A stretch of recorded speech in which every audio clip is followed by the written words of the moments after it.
The Odyssey, by Homer. Translated by Samuel Butler. Book 1. The gods in Council Minerva's visit to Ithaca, the challenge from Telemachus to the suitors. Tell me, O Muse, of that ingenious hero who traveled far and wide after he had sacked the famous town of Troy. Many cities did he visit, and many were the nations with whose manners and customs he was acquainted. Moreover, he suffered much by sea, while trying to save his own life, and bring his men safely home, but do what he might he could not save his men. For they perished through their own sheer folly in eating the cattle of the sun god Hyperion, so the god prevented them from ever reaching home. Tell me, too, about all these things, O daughter of Jove, from whatsoever source you may know them. So now all who escaped death in battle, or by shipwreck, had got safely home except Ulysses, and he, though he was longing to return to his wife and country, was detained by the goddess Calypso, who had got him into a large cave and wanted to marry him. But as years went by, there came a time when the gods settled that he should go back to Ithaca. Even then, however, when he was among his own people, his troubles were not yet over. Nevertheless, all the gods had now begun to pity him, except Neptune, who still persecuted him without ceasing and would not let him get home. Now Neptune had gone off to the Ethiopians, who are at the world's end and lie in two halves, the one looking west and the other east. He had gone there to accept a hecatomb of sheep and oxen, and was enjoying himself at his festival, but the other gods met in the house of Olympian Jove, and the sire of gods and men spoke first. At that moment he was thinking of Aegisthus, who had been killed by Agamemnon's son Orestes, so he said to the other gods, "See now, how men lay blame upon us gods for what is after all nothing but their own folly. Look at Aegisthus, he must needs make love to Agamemnon's wife unrighteously, and then kill Agamemnon, though he knew it would be the death of him. For I sent Mercury to warn him not to do either of these things, inasmuch as Orestes would be sure to take his revenge when he grew up and wanted to return home. Mercury told him this in all good will, but he would not listen, and now he has paid for everything in full." Then Minerva said, "Father, son of Saturn, king of kings, it served Aegisthus right, and so it would anyone else who does as he did, but Aegisthus is neither here, nor there. It is for Ulysses that my heart bleeds. When I think of his sufferings in that lonely sea-girt island, far away, poor man, from all his friends. It is an island covered with forest, in the very middle of the sea, and a goddess lives there, daughter of the magician Atlas, who looks after the bottom of the ocean, and carries the great columns that keep heaven and earth asunder. This daughter of Atlas has got hold of poor unhappy Ulysses, and keeps trying by every kind of blandishment to make him forget his home, so that he is tired of life, and thinks of nothing but how he may once more see the smoke of his own chimneys. You, sir, take no heed of this, and yet when Ulysses was before Troy, did he not propitiate you with many a burnt sacrifice?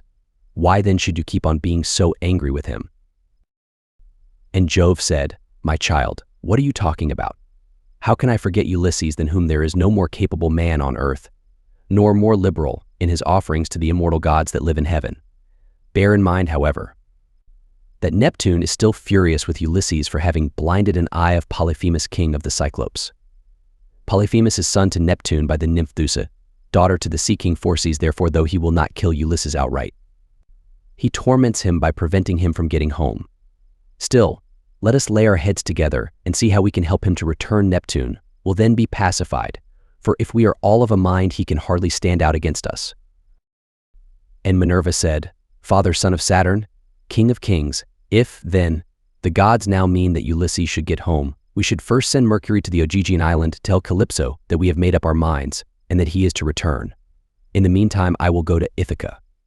To put heart into Ulysses' son Telemachus, I will embolden him to call the Achaeans in assembly and speak out to the suitors of his mother Penelope, who persist in eating up any number of his sheep and oxen. I will also conduct him to Sparta and to Pylos, to see if he can hear anything about the return of his dear father, for this will make people speak well of him."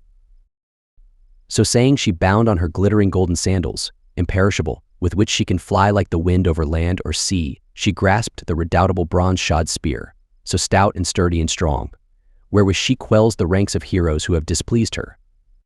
And down she darted from the topmost summits of Olympus, whereon forthwith she was in Ithaca, at the gateway of Ulysses' house, disguised as a visitor, Mentes, chief of the Taphians, and she held a bronze spear in her hand. There she found the lordly suitors seated on hides of the oxen which they had killed and eaten, and playing draughts in front of the house. Men servants and pages were bustling about to wait upon them, some mixing wine with water in the mixing bowls, some cleaning down the tables with wet sponge and laying them out again, and some cutting up great quantities of meat. Telemachus saw her long before anyone else did. He was sitting moodily among the suitors thinking about his brave father and how he would send them flying out of the house if he were to come to his own again and be honored as in days gone by.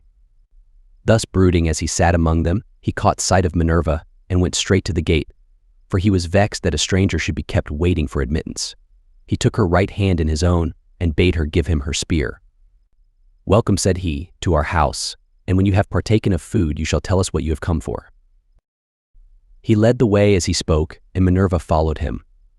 When they were within, he took her spear and set it in the spear stand against a strong bearing post, along with the many other spears of his unhappy father, and he conducted her to a richly decorated seat under which he threw a cloth of damask. There was a footstool also for her feet, and he set another seat near her for himself, away from the suitors, that she might not be annoyed while eating by their noise and insolence, and that he might ask her more freely about his father. A maidservant then brought them water in a beautiful golden ewer and poured it into a silver basin for them to wash their hands, and she drew a clean table beside them. An upper servant brought them bread and offered them many good things of what there was in the house. The carver fetched them plates of all manner of meats and set cups of gold by their side, and a manservant brought them wine and poured it out for them. Then the suitors came in and took their places on the benches and seats. Forthwith men-servants poured water over their hands, maids went round with the bread baskets, pages filled the mixing bowls with wine and water, and they laid their hands upon the good things that were before them. As soon as they had had enough to eat and drink, they wanted music and dancing, which are the crowning embellishments of a banquet. So a servant brought a lyre to Phemius, whom they compelled perforce to sing to them. As soon as he touched his lyre and began to sing, Telemachus spoke low to Minerva, with his head close to hers that no man might hear. "I hope, sir," said he, "that you will not be offended with what I am going to say. Singing comes cheap to those who do not pay for it. And all this is done at the cost of one whose bones lie rotting in some wilderness or grinding to powder in the surf. If these men were to see my father come back to Ithaca, they would pray for longer legs rather than a longer purse, for money would not serve them, but he, alas, has fallen on an ill fate, and even when people do sometimes say that he is coming, we no longer heed them. We shall never see him again. And now, sir, tell me and tell me true, who you are and where you come from. Tell me of your town and parents, what manner of ship you came in, how your crew brought you to Ithaca, and of what nation they declared themselves to be, for you cannot have come by land. Tell me also truly, for I want to know, are you a stranger to this house? Or have you been here in my father's time? In the old days we had many visitors, for my father went about much himself." And Minerva answered, "I will tell you truly and particularly all about it. I am Mentes, son of Anchialus, and I am king of the Taphians. I have come here with my ship and crew, on a voyage to men of a foreign tongue, being bound for Temesa with a cargo of iron. And I shall bring back copper. As for my ship, it lies over yonder off the open country away from the town, in the harbor Rhaethron under the wooded mountain Neridum. Our fathers were friends before us, as old Laertes will tell you, if you will go and ask him. They say, however, that he never comes to town now, and lives by himself in the country, faring hardly, with an old woman to look after him and get his dinner for him, when he comes in tired from pottering about his vineyard. They told me your father was at home again, and that was why I came. But it seems the gods are still keeping him back, for he is not dead yet, not on the mainland. It is more likely he is on some seagirt island in mid-ocean, or a prisoner among savages who are detaining him against his will. I am no prophet and know very little about omens, but I speak as it is borne in upon me from heaven, and assure you that he will not be away much longer, for he is a man of such resource that even though he were in chains of iron, he would find some means of getting home again. But tell me, and tell me true, can Ulysses really have such a fine-looking fellow for a son? You are indeed wonderfully like him about the head and eyes, for we were close friends before he set sail for Troy, where the flower of all the Argives went also. Since that time we have never either of us seen the other. My mother answered, Telemachus tells me I am son to Ulysses, but it is a wise child that knows his own father. Would that I were son to one who had grown old upon his own estates, for since you ask me, there is no more ill-starred man under heaven than he who they tell me is my father." And Minerva said, "There is no fear of your race dying out yet, while Penelope has such a fine son as you are. But tell me, and tell me true, what is the meaning of all this feasting, and who are these people? What is it all about? Have you some banquet? Or is there a wedding in the family, for no one seems to be bringing any provisions of his own? And the guests, how atrociously they are behaving, what riot they make over the whole house, it is enough to disgust any respectable person who comes near them." "Sir,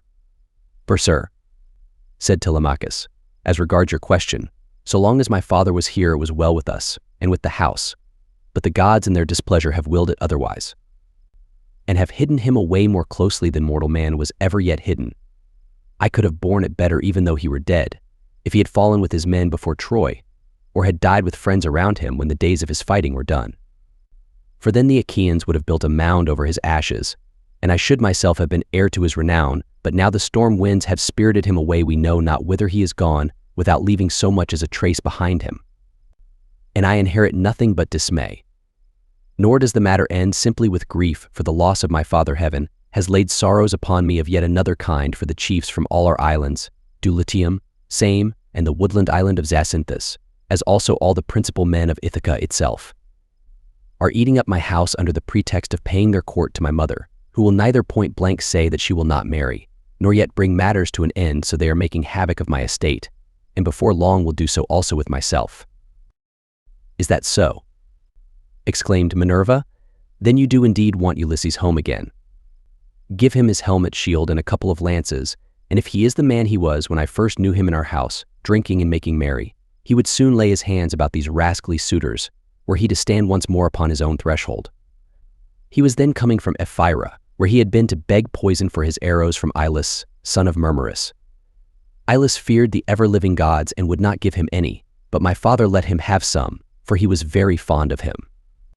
If Ulysses is the man he then was, these suitors will have a short shrift and a sorry wedding. But there, it rests with heaven to determine whether he is to return and take his revenge in his own house or no. I would, however, urge you to set about trying to get rid of these suitors at once. Take my advice, call the Achaean heroes in assembly tomorrow morning, lay your case before them, and call heaven to bear you witness. Bid the suitors take themselves off, each to his own place, and if your mother's mind is set on marrying again, let her go back to her father, who will find her a husband and provide her with all the marriage gifts that so dear a daughter may expect.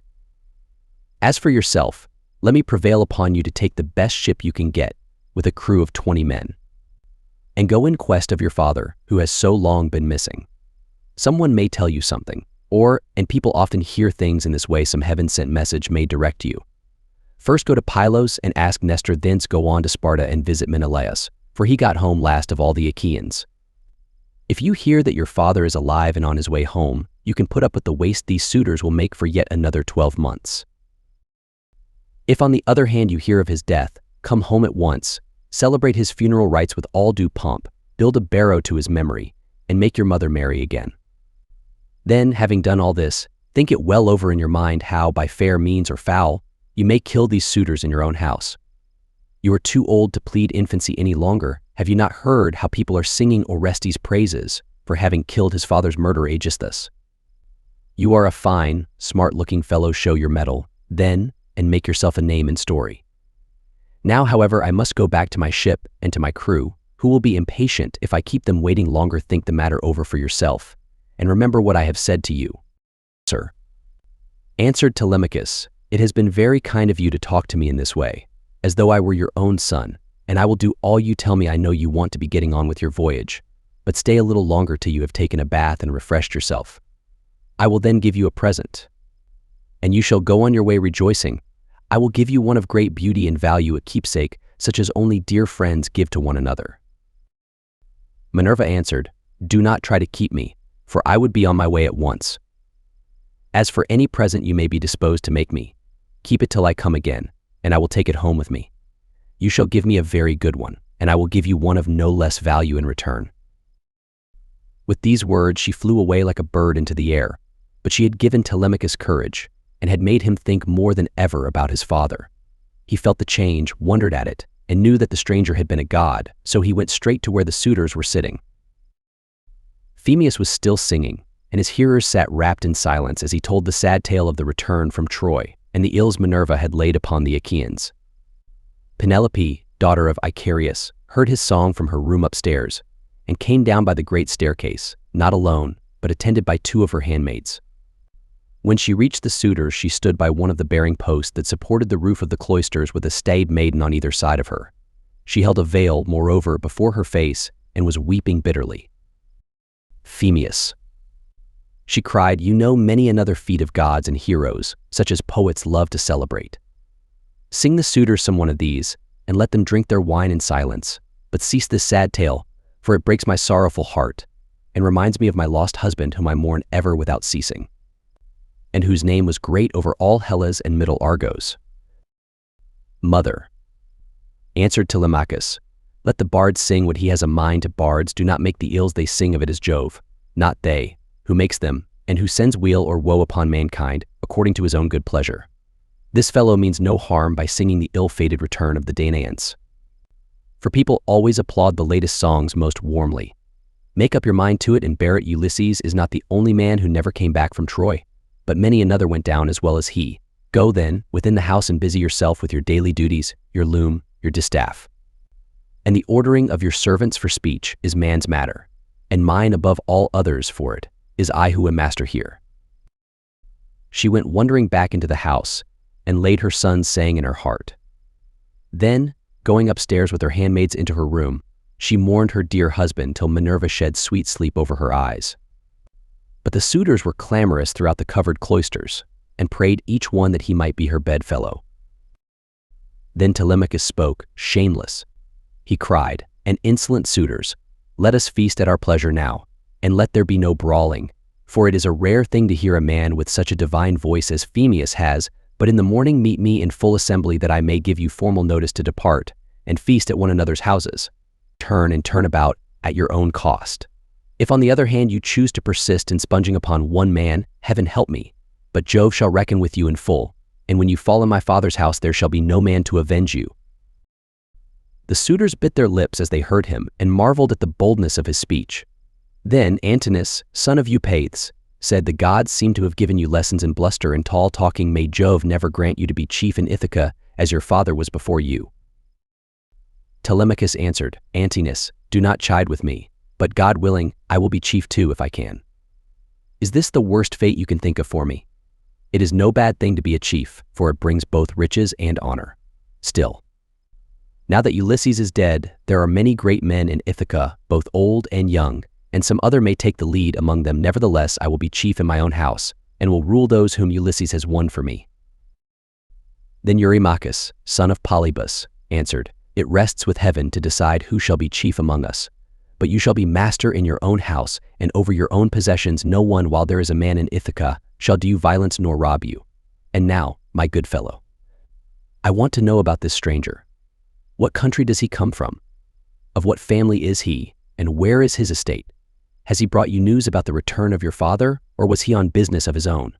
He seemed a well-to-do man."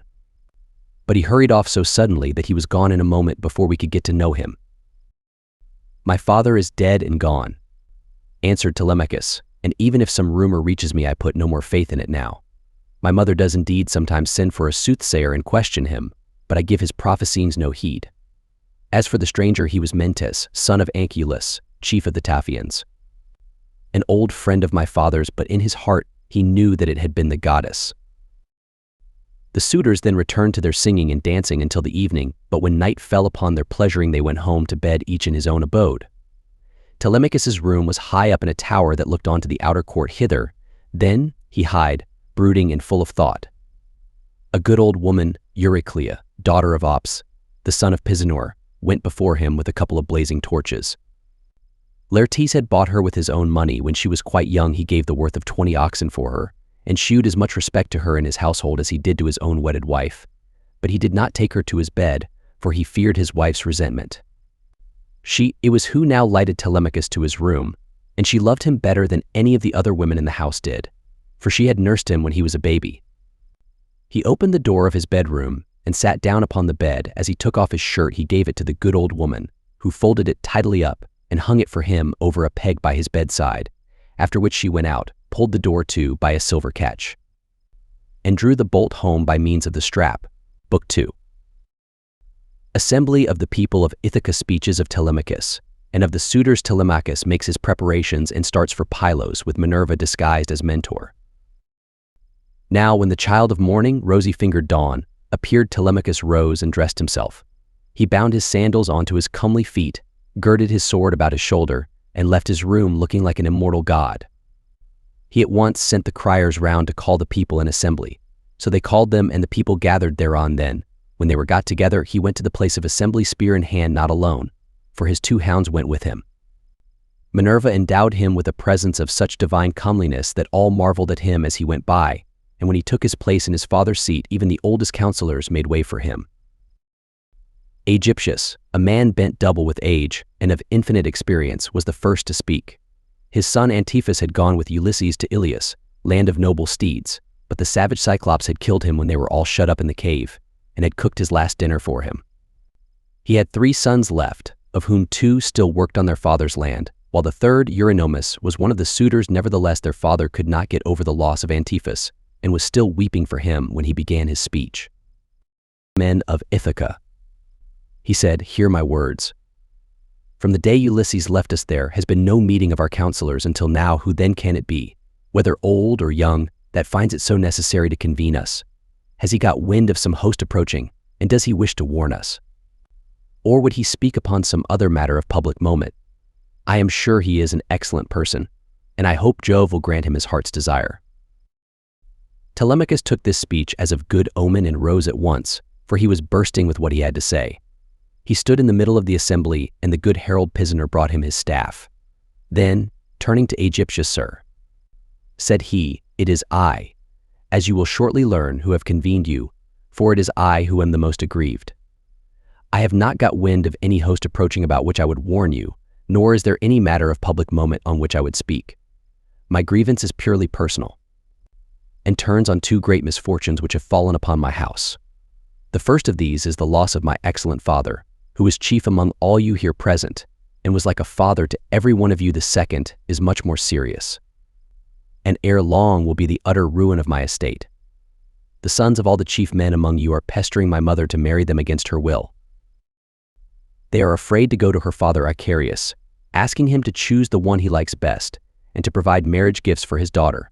But day by day they keep hanging about my father's house, sacrificing our oxen, sheep, and fat goats for their banquets, and never giving so much as a thought to the quantity of wine they drink. No estate can stand such recklessness. We have now no Ulysses to ward off harm from our doors, and I cannot hold my own against them. I shall never all my days be as good a man as he was. Still, I would indeed defend myself if I had power to do so, for I cannot stand such treatment any longer. My house is being disgraced and ruined. Have respect, therefore, to your own consciences and to public opinion. Fear, too, the wrath of heaven, lest the gods should be displeased and turn upon you. I pray you by Jove and Themis, who is the beginning and the end of counsels, do not hold back, my friends, and leave me single-handed, unless it be that my brave father Ulysses did some wrong to the Achaeans which you would now avenge on me by aiding and abetting these suitors. Moreover, if I am to be eaten out of house and home at all, I had rather you did the eating yourselves, for I could then take action against you to some purpose, and serve you with notices from house to house to house till I got paid in full, whereas now I have no remedy. With this Telemachus dashed his staff to the ground and burst into tears. Everyone was very sorry for him, but they all sat still, and no one ventured to make him an angry answer, save only Antinous, who spoke thus. Telemachus, insolent braggart that you are, how dare you try to throw the blame upon us suitors? It is your mother's fault, not ours, for she is a very artful woman. This 3 years past and close on 4, she had been driving us out of our minds by encouraging each one of us, and sending him messages without meaning one word of what she says. And then there was that other trick she played us. She set up a great tambour frame in her room and began to work on an enormous piece of fine needlework. Sweetheart, said she, Ulysses is indeed dead. Still do not press me to marry again immediately. Wait, for I would not have skill in needlework perish unrecorded till I have completed a pall for the hero Laertes, to be in readiness against the time when death shall take him. He is very rich. And the women of the place will talk if he is laid out without a pall." This was what she said, and we assented, whereon we could see her working on her great web all day long, but at night she would unpick the stitches again by torchlight.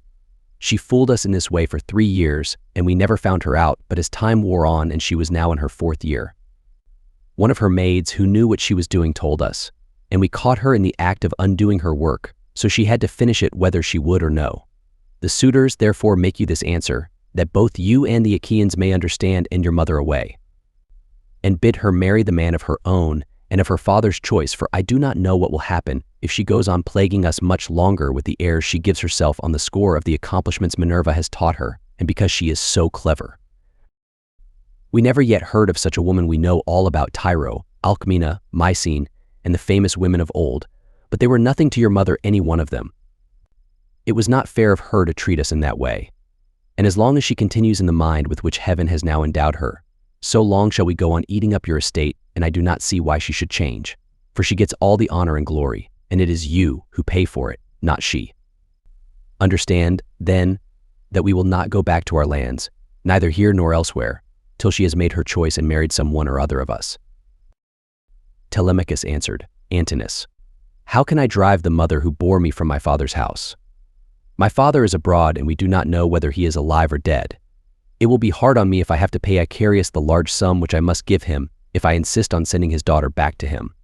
Not only will he deal rigorously with me, but heaven will also punish me for my mother. When she leaves the house will call on the Erinyes to avenge her besides. It would not be a creditable thing to do, and I will have nothing to say to it. If you choose to take offense at this, leave the house and feast elsewhere at one another's houses at your own cost, turn and turn about. If, on the other hand, you elect to persist in sponging upon one man, heaven help me, but Jove shall reckon with you in full. And when you fall in my father's house, there shall be no man to avenge you." As he spoke, Jove sent 2 eagles from the top of the mountain, and they flew on and on with the wind, sailing side by side in their own lordly flight. When they were right over the middle of the assembly, they wheeled and circled about, beating the air with their wings and glaring death into the eyes of them that were below. Then, fighting fiercely and tearing at one another, they flew off towards the right over the town. The people wondered as they saw them, and asked each other what all this might be, whereon Halitherses, who was the best prophet and reader of omens among them, spoke to them plainly and in all honesty, saying, "Hear me, men of Ithaca, and I speak more particularly to the suitors, for I see mischief brewing for them. Ulysses is not going to be away much longer. Indeed, he is close at hand to deal out death and destruction, not on them alone, but on many another of us who live in Ithaca. Let us then be wise in time, and put a stop to this wickedness before he comes. Let the suitors do so of their own accord. It will be better for them, for I am not prophesying without due knowledge. Everything has happened to Ulysses as I foretold when the Argives set out for Troy, and he with them. I said that after going through much hardship and losing all his men, he should come home again in the 20th year, and that no one would know him, and now all this is coming true." Eurymachus, son of Polybus, then said, "Go home, old man, and prophesy to your own children, or it may be worse for them.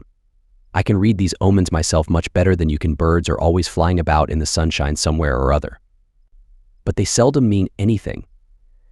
Ulysses has died in a far country, and it is a pity you are not dead along with him, instead of prating here about omens and adding fuel to the anger of Telemachus, which is fierce enough as it is. I suppose you think he will give you something for your family. But I tell you, and it shall surely be, when an old man like you, who should know better, talks a young one over till he becomes troublesome, in the first place his young friend will only fare so much the worse. He will take nothing by it, for the suitors will prevent this, and in the next. We will lay a heavier fine, sir, upon yourself than you will at all like paying, for it will bear hardly upon you. As for Telemachus, I warn him in the presence of you all to send his mother back to her father, who will find her a husband and provide her with all the marriage gifts so dear a daughter may expect. Till then we shall go on harassing him with our suit, for we fear no man, and care neither for him, with all his fine speeches, nor for any fortune-telling of yours. You may preach as much as you please, but we shall only hate you the more. We shall go back and continue to eat up Telemachus's estate without paying him, till such time as his mother leaves off tormenting us by keeping us day after day on the tiptoe of expectation, each vying with the other in his suit for a prize of such rare perfection. Besides, we cannot go after the other women whom we should marry in due course, but for the way in which she treats us." Then Telemachus said, "Eurymachus, and you other suitors, I shall say no more, and entreat you no further, for the gods and the people of Ithaca now know my story. Give me, then, a ship and a crew of 20 men to take me hither and thither. And I will go to Sparta and to Pylos in quest of my father, who has so long been missing. Someone may tell me something. Or, and people often hear things in this way, some heaven-sent message may direct me. If I can hear of him as alive and on his way home, I will put up with the waste you suitors will make for yet another 12 months. If on the other hand I hear of his death, I will return at once. Celebrate his funeral rites with all due pomp, build a barrow to his memory, and make my mother marry again." With these words he sat down, and Mentor, who had been a friend of Ulysses, and had been left in charge of everything with full authority over the servants, rose to speak. He then, plainly and in all honesty, addressed them thus: "Hear me, men of Ithaca. I hope that you may never have a kind and well-disposed ruler any more, nor one who will govern you equitably. I hope that all your chiefs henceforward may be cruel and unjust, for there is not one of you but has forgotten Ulysses, who ruled you as though he were your father. I am not half so angry with the suitors, for if they choose to do violence in the naughtiness of their hearts, and wager their heads that Ulysses will not return, they can take the high hand and eat up his estate. But as for you others, I am shocked at the way in which you all sit still without even trying to stop such scandalous goings on, which you could do if you chose, for you are many and they are few." Leocritus, son of Evenor, answered him saying, "Mentor, what folly is all this, that you should set the people to stay us? It is a hard thing for one man to fight with many about his victuals, even though Ulysses himself were to set upon us while we are feasting in his house, and do his best to oust us, his wife, who wants him back so very badly, would have small cause for rejoicing, and his blood would be upon his own head if he fought against such great odds. There is no sense in what you have been saying. Now therefore, do you people go about your business. And let his father's old friends, Mentor and Halitherses, speed this boy on his journey, if he goes at all, which I do not think he will, for he is more likely to stay where he is till some one comes and tells him something." On this he broke up the assembly, and every man went back to his own abode, while the suitors returned to the house of Ulysses. Then Telemachus went all alone by the seaside, washed his hands in the gray waves, and prayed to Minerva.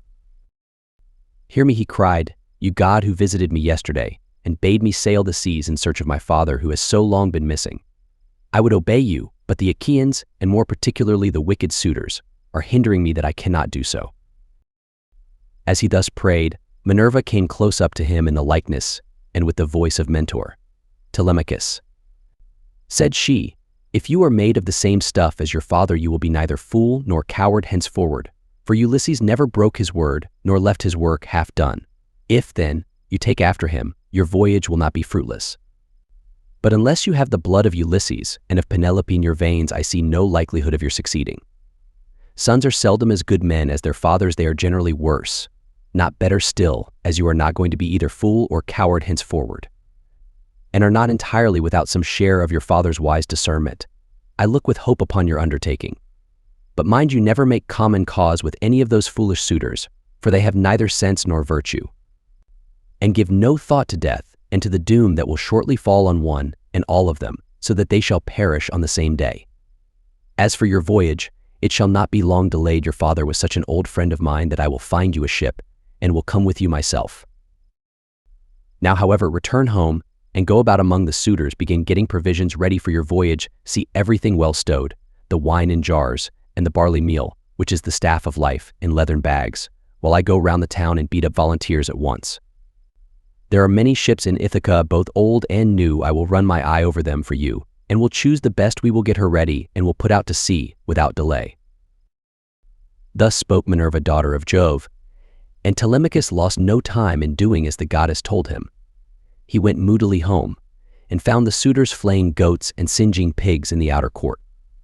Antinous came up to him at once and laughed as he took his hand in his own, saying, "Telemachus, my fine fire-eater, bear no more ill blood neither in word nor deed, but eat and drink with us as you used to do. The Achaeans will find you in everything a ship and a picked crew to boot, so that you can set sail for Pylos at once and get news of your noble father." Antinous answered Telemachus, "I cannot eat in peace, nor take pleasure of any kind with such men as you are. Was it not enough that you should waste so much good property of mine while I was yet a boy? Now that I am older and know more about it, I am also stronger, and whether here among this people, or by going to Pylos, I will do you all the harm I can. I shall go, and my going will not be in vain though. Thanks to you suitors, I have neither ship nor crew of my own, and must be passenger, not captain." As he spoke, he snatched his hand from that of Antinous. Meanwhile, the others went on getting dinner ready about the buildings, jeering at him tauntingly as they did so. Telemachus said, "One youngster means to be the death of us. I suppose he thinks he can bring friends to help him from Pylos, or again from Sparta, where he seems bent on going. Or will he go to Ephyra as well, for poison to put in our wine and kill us?" Another said, "Perhaps if Telemachus goes on board ship, he will be like his father and perish far from his friends. In this case we should have plenty to do, for we could then divide up his property amongst us. As for the house, we can let his mother and the man who marries her have that." This was how they talked. But Telemachus went down into the lofty and spacious storeroom where his father's treasure of gold and bronze lay heaped up upon the floor, and where the linen and spare clothes were kept in open chests. Here, too, there was a store of fragrant olive oil, while casks of old, well-ripened wine, unblended and fit for a god to drink, were ranged against the wall in case Ulysses should come home again after all. The room was closed with well-made doors opening in the middle. Moreover, the faithful old housekeeper Euryclea, daughter of Ops the son of Pisanor, was in charge of everything both night and day. Telemachus called her to the storeroom and said, "Nurse, draw me off some of the best wine you have, after what you are keeping for my father's own drinking, in case, poor man, he should escape death and find his way home again after all. Let me have 12 jars, and see that they all have lids. Also fill me some well-sewn leathern bags with barley meal, about 20 measures in all. Get these things put together at once. And say nothing about it. I will take everything away this evening, as soon as my mother has gone upstairs for the night. I am going to Sparta and to Pylos to see if I can hear anything about the return of my dear father." When Euryclea heard this, she began to cry, and spoke fondly to him, saying, "My dear child, whatever can have put such notion as that into your head? Where in the world do you want to go to you? Who are the one hope of the house? Your poor father is dead and gone in some foreign country, nobody knows where, and as soon as your back is turned, these wicked ones here will be scheming to get you put out of the way, and will share all your possessions among themselves. Stay where you are among your own people, and do not go wandering and worrying your life out on the barren ocean." "Fear not," Nurse answered Telemachus. "My scheme is not without heaven's sanction, but swear that you will say nothing about all this to my mother, till I have been away some 10 or 12 days, unless she hears of my having gone, and asks you, for I do not want her to spoil her beauty by crying." The old woman swore most solemnly that she would not, and when she had completed her oath, she began drawing off the wine into jars, and getting the barley meal into the bags, while Telemachus went back to the suitors. Then Minerva bethought her of another matter. She took his shape and went round the town to each one of the crew, telling them to meet at the ship by sundown. She went also to Noon's son of Phronius, and asked him to let her have a ship, which he was very ready to do. When the sun had set and darkness was over all the land, she got the ship into the water, put all the tackle on board her that ships generally carry, and stationed her at the end of the harbor. Presently the crew came up, and the goddess spoke encouragingly to each of them. Furthermore, she went to the house of Ulysses, and threw the suitors into a deep slumber. She caused their drink to fuddle them, and made them drop their cups from their hands, so that instead of sitting over their wine, they went back into the town to sleep, with their eyes heavy and full of drowsiness. Then she took the form and voice of Mentor, and called Telemachus to come outside. "Telemachus," said she, "the men are on board and at their oars, waiting for you to give your orders, so make haste and let us be off." On this she led the way, while Telemachus followed in her steps. When they got to the ship, they found the crew waiting by the waterside, and Telemachus said, "Now, my men, help me to get the stores on board. They are all put together in the cloister, and my mother does not know anything about it, nor any of the maidservants except one." With these words he led the way, and the others followed after. When they had brought the things as he told them, Telemachus went on board, Minerva going before him and taking her seat in the stern of the vessel, while Telemachus sat beside her. Then the men loosed the hawsers and took their places on the benches. Minerva sent them a fair wind from the west, that whistled over the deep blue waves, whereon Telemachus told them to catch hold of the ropes and hoist sail, and they did as he told them. They set the mast in its socket in the cross plank, raised it, and made it fast with the forestays. Then they hoisted their white sails aloft with ropes of twisted ox hide. As the sail bellied out with the wind, the ship flew through the deep blue water, and the foam hissed against her bows as she sped onward. Then they made all fast throughout the ship, filled the mixing bowls to the brim, and made drink offerings to the immortal gods that are from everlasting, but more particularly to the gray-eyed daughter of Jove. But Telemachus, as he lay covered with a woolen fleece, kept thinking all night through of his intended voyage and of the counsel that Minerva had given him.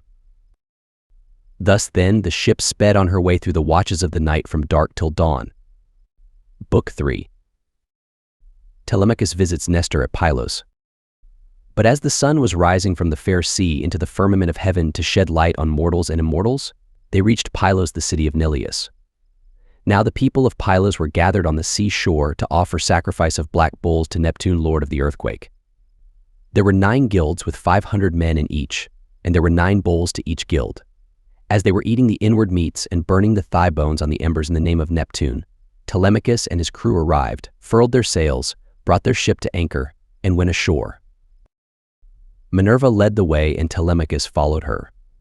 Presently she said, "Telemachus, you must not be in the least shy or nervous. You have taken this voyage to try and find out where your father is buried and how he came by his end, so go straight up to Nestor, that we may see what he has got to tell us. Beg of him to speak the truth, and he will tell no lies, for he is an excellent person." "But how," Mentor replied Telemachus, "dare I go up to Nestor, and how am I to address him? I have never yet been used to holding long conversations with people, and I am ashamed to begin questioning one who is so much older than myself." "Some things," Telemachus answered Minerva, "will be suggested to you by your own instinct, and heaven will prompt you further, for I am assured that the gods have been with you from the time of your birth until now." She then went quickly on, and Telemachus followed in her steps till they reached the place where the guilds of the Pylian people were assembled. There they found Nestor sitting with his sons, while his company round him were busy getting dinner ready, and putting pieces of meat onto the spits while other pieces were cooking. When they saw the strangers, they crowded round them, took them by the hand, and bade them take their places. Nestor's son Pisistratus at once offered his hand to each of them, and seated them on some soft sheepskins that were lying on the sands near his father and his brother Thrasymedes. Then he gave them their portions of the inward meats and poured wine for them into a golden cup, handing it to Minerva first, and saluting her at the same time. "Offer a prayer, sir," said he to King Neptune, "for it is his feast that you are joining. When you have duly prayed and made your drink offering, pass the cup to your friend that he may do so also. I doubt not that he too lifts his hands in prayer. For man cannot live without God in the world. Still he is younger than you are, and is much of an age with myself, so I will give you the precedence." As he spoke, he handed her the cup. Minerva thought it very right and proper of him to have given it to herself first. She accordingly began praying heartily to Neptune. "O thou," she cried, "that encirclest the earth, vouchsafe to grant the prayers of thy servants that call upon thee. More especially we pray thee, send down thy grace on Nestor and on his sons. Thereafter also make the rest of the Pylian people some handsome return for the goodly hecatomb they are offering you. Lastly, grant Telemachus and myself a happy issue in respect of the matter that has brought us in our ship to Pylos." When she had thus made an end of praying, she handed the cup to Telemachus, and he prayed likewise. By and by, when the outer meats were roasted and had been taken off the spits, the carvers gave every man his portion, and they all made an excellent dinner. As soon as they had had enough to eat and drink, Nestor, knight of Gerene, began to speak. "Now," said he, "that our guests have done their dinner, it will be best to ask them who they are. Who, then, sir strangers, are you, and from what port have you sailed? Are you traders, or do you sail the seas as rovers with your hand against every man, and every man's hand against you?" Telemachus answered boldly, for Minerva had given him courage to ask about his father and get himself a good name. "Nestor," said he, "son of Neleus, honor to the Achaean name, you ask whence we come, and I will tell you. We come from Ithaca under Neritum, and the matter about which I would speak is of private, not public import. I seek news of my unhappy father Ulysses, who is said to have sacked the town of Troy in company with yourself. We know what fate befell each one of the other heroes who fought at Troy, but as regards Ulysses, heaven has hidden from us the knowledge even that he is dead at all, for no one can certify us in what place he perished, nor say whether he fell in battle on the mainland or was lost at sea amid the waves of Amphitrite. Therefore I am suppliant at your knees, if haply you may be pleased to tell me of his melancholy end, whether you saw it with your own eyes or heard it from some other traveler.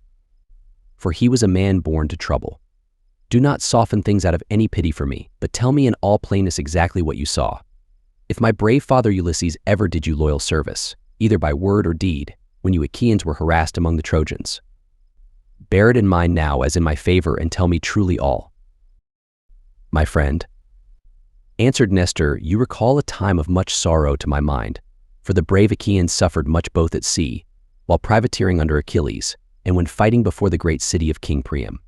Our best men all of them fell there, Ajax, Achilles, Patroclus, peer of gods in council, and my own dear son Antilochus, a man singularly fleet of foot and in fight valiant.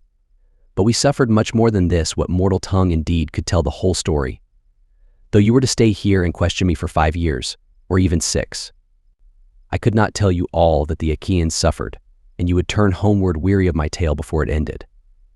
9 long years did we try every kind of stratagem, but the hand of heaven was against us.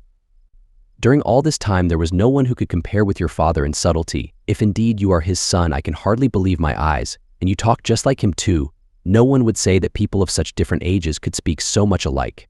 He and I never had any kind of difference from first to last, neither in camp nor council, but in singleness of heart and purpose we advised the Argives how all might be ordered for the best. When, however, we had sacked the city of Priam, and were setting sail in our ships as heaven had dispersed us, then Jove saw fit to vex the Argives on their homeward voyage, for they had not all been either wise or understanding. And hence many came to a bad end through the displeasure of Jove's daughter Minerva, who brought about a quarrel between the 2 sons of Atreus. The sons of Atreus called a meeting which was not as it should be, for it was sunset and the Achaeans were heavy with wine. When they explained why they had called the people together, it seemed that Menelaus was for sailing homeward at once, and this displeased Agamemnon, who thought that we should wait till we had offered hecatombs to appease the anger of Minerva. Fool that he was, he might have known that he would not prevail with her, for when the gods have made up their minds they do not change them lightly. So the 2 stood bandying hard words, whereon the Achaeans sprang to their feet with a cry that rent the air, and were of 2 minds as to what they should do. That night we rested and nursed our anger, for Jove was hatching mischief against us. But in the morning some of us drew our ships into the water, and put our goods with our women on board, while the rest, about half in number, stayed behind with Agamemnon. We the other half embarked and sailed. And the ships went well, for heaven had smoothed the sea. When we reached Tenedos we offered sacrifices to the gods, for we were longing to get home. Cruel Jove, however, did not yet mean that we should do so, and raised a second quarrel, in the course of which some among us turned their ships back again, and sailed away under Ulysses to make their peace with Agamemnon. But I, and all the ships that were with me, pressed forward, for I saw that mischief was brewing. The son of Tydeus went on also with me, and his crews with him. Later on Menelaus joined us at Lesbos, and found us making up our minds about our course, for we did not know whether to go outside Chios by the island of Syra, keeping this to our left, or inside Chios, over against the stormy headland of Mimas. So we asked heaven for a sign, and were shown one to the effect that we should be soonest out of danger if we headed our ships across the open sea to Euboea. This we therefore did, and a fair wind sprang up which gave us a quick passage during the night to Geriestus, where we offered many sacrifices to Neptune for having helped us so far on our way. 4 days later Diomede and his men stationed their ships in Argos, but I held on for Pylos, and the wind never fell light from the day when heaven first made it fair for me. Therefore, my dear young friend, I returned without hearing anything about the others. I know neither who got home safely nor who were lost, but, as in duty bound, I will give you without reserve the reports that have reached me since I have been here in my own house. They say the Myrmidons returned home safely under Achilles' son Neoptolemus, so also did the valiant son of Poeas, Philoctetes. Idomeneus again lost no men at sea. And all his followers who escaped death in the field got safe home with him to Crete.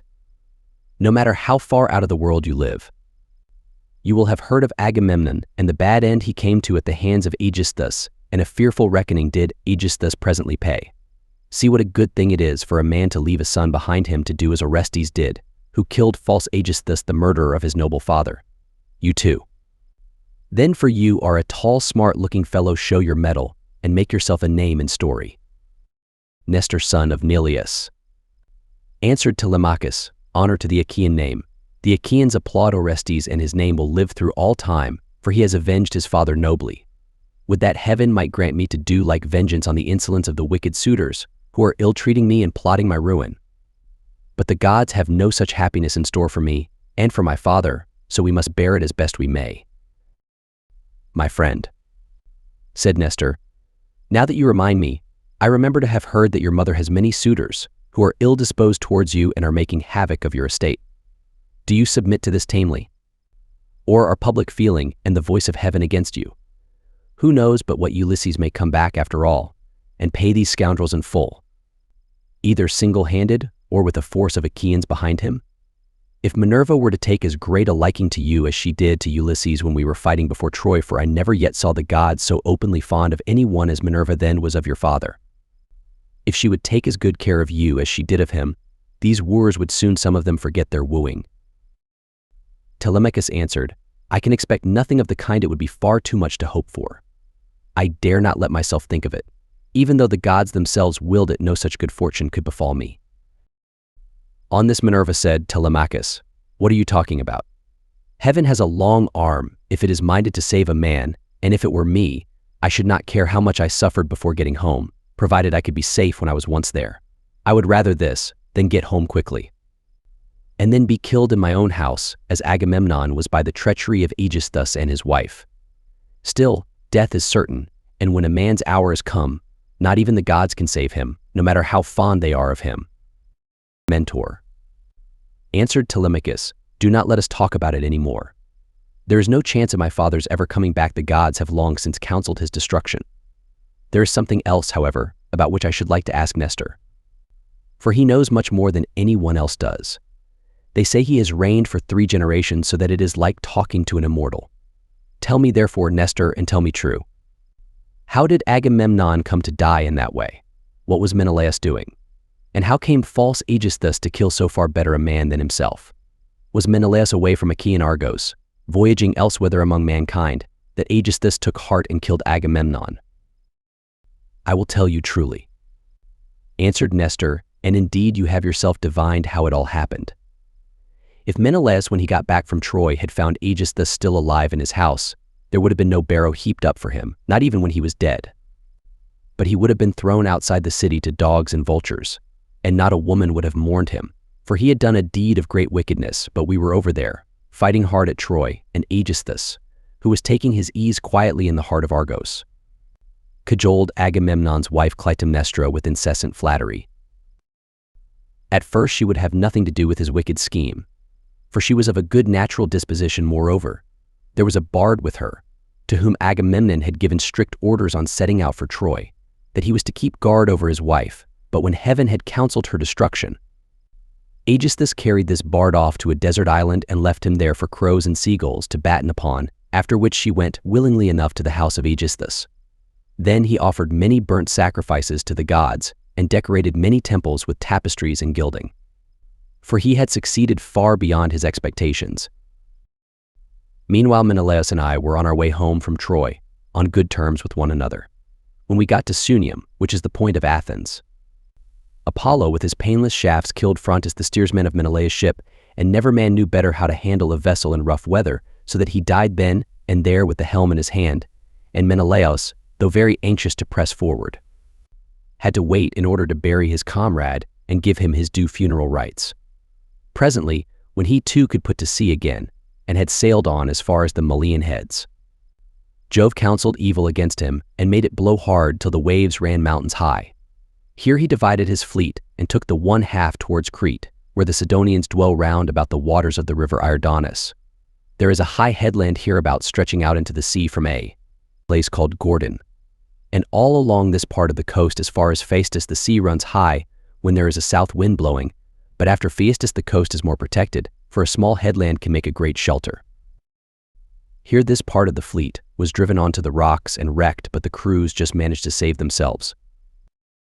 As for the other 5 ships, they were taken by winds and seas to Egypt, where Menelaus gathered much gold and substance among people of an alien speech. Meanwhile, Aegisthus here at home plotted his evil deed.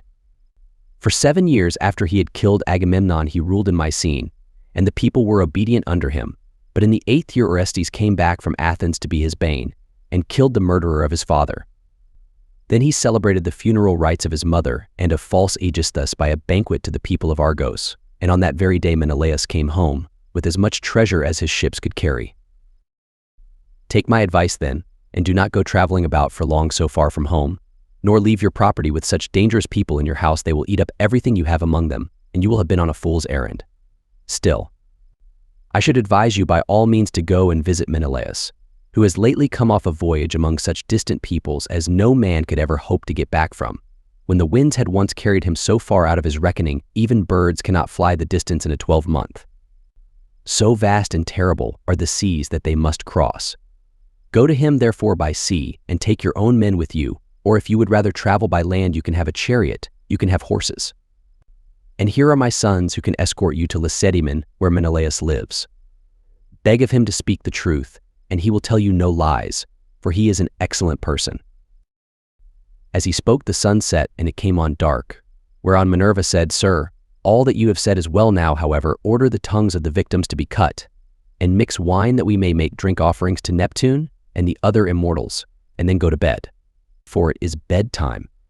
People should go away early, and not keep late hours at a religious festival." Thus spoke the daughter of Jove, and they obeyed her, saying.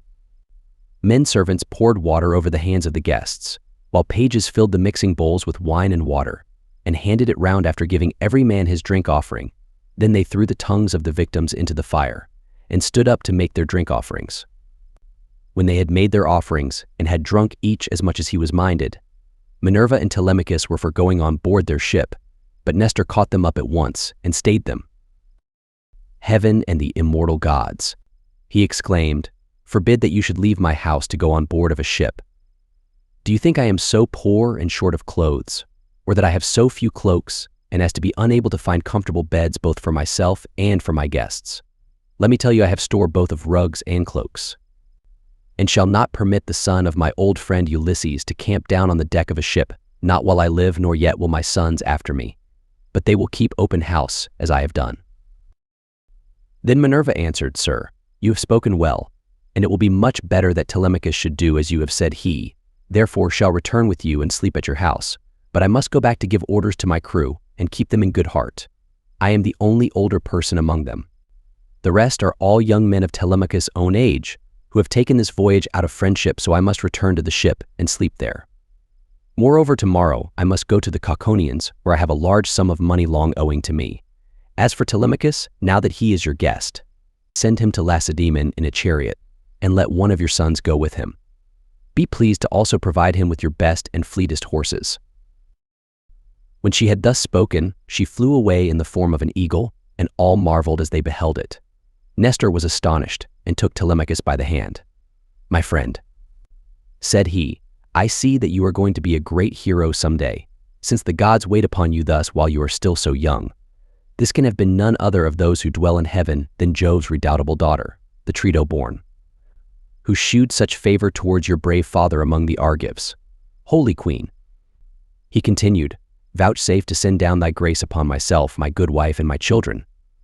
In return, I will offer you in sacrifice a broad-browed heifer of a year old, unbroken, and never yet brought by man under the yoke. I will gild her horns, and will offer her up to you in sacrifice."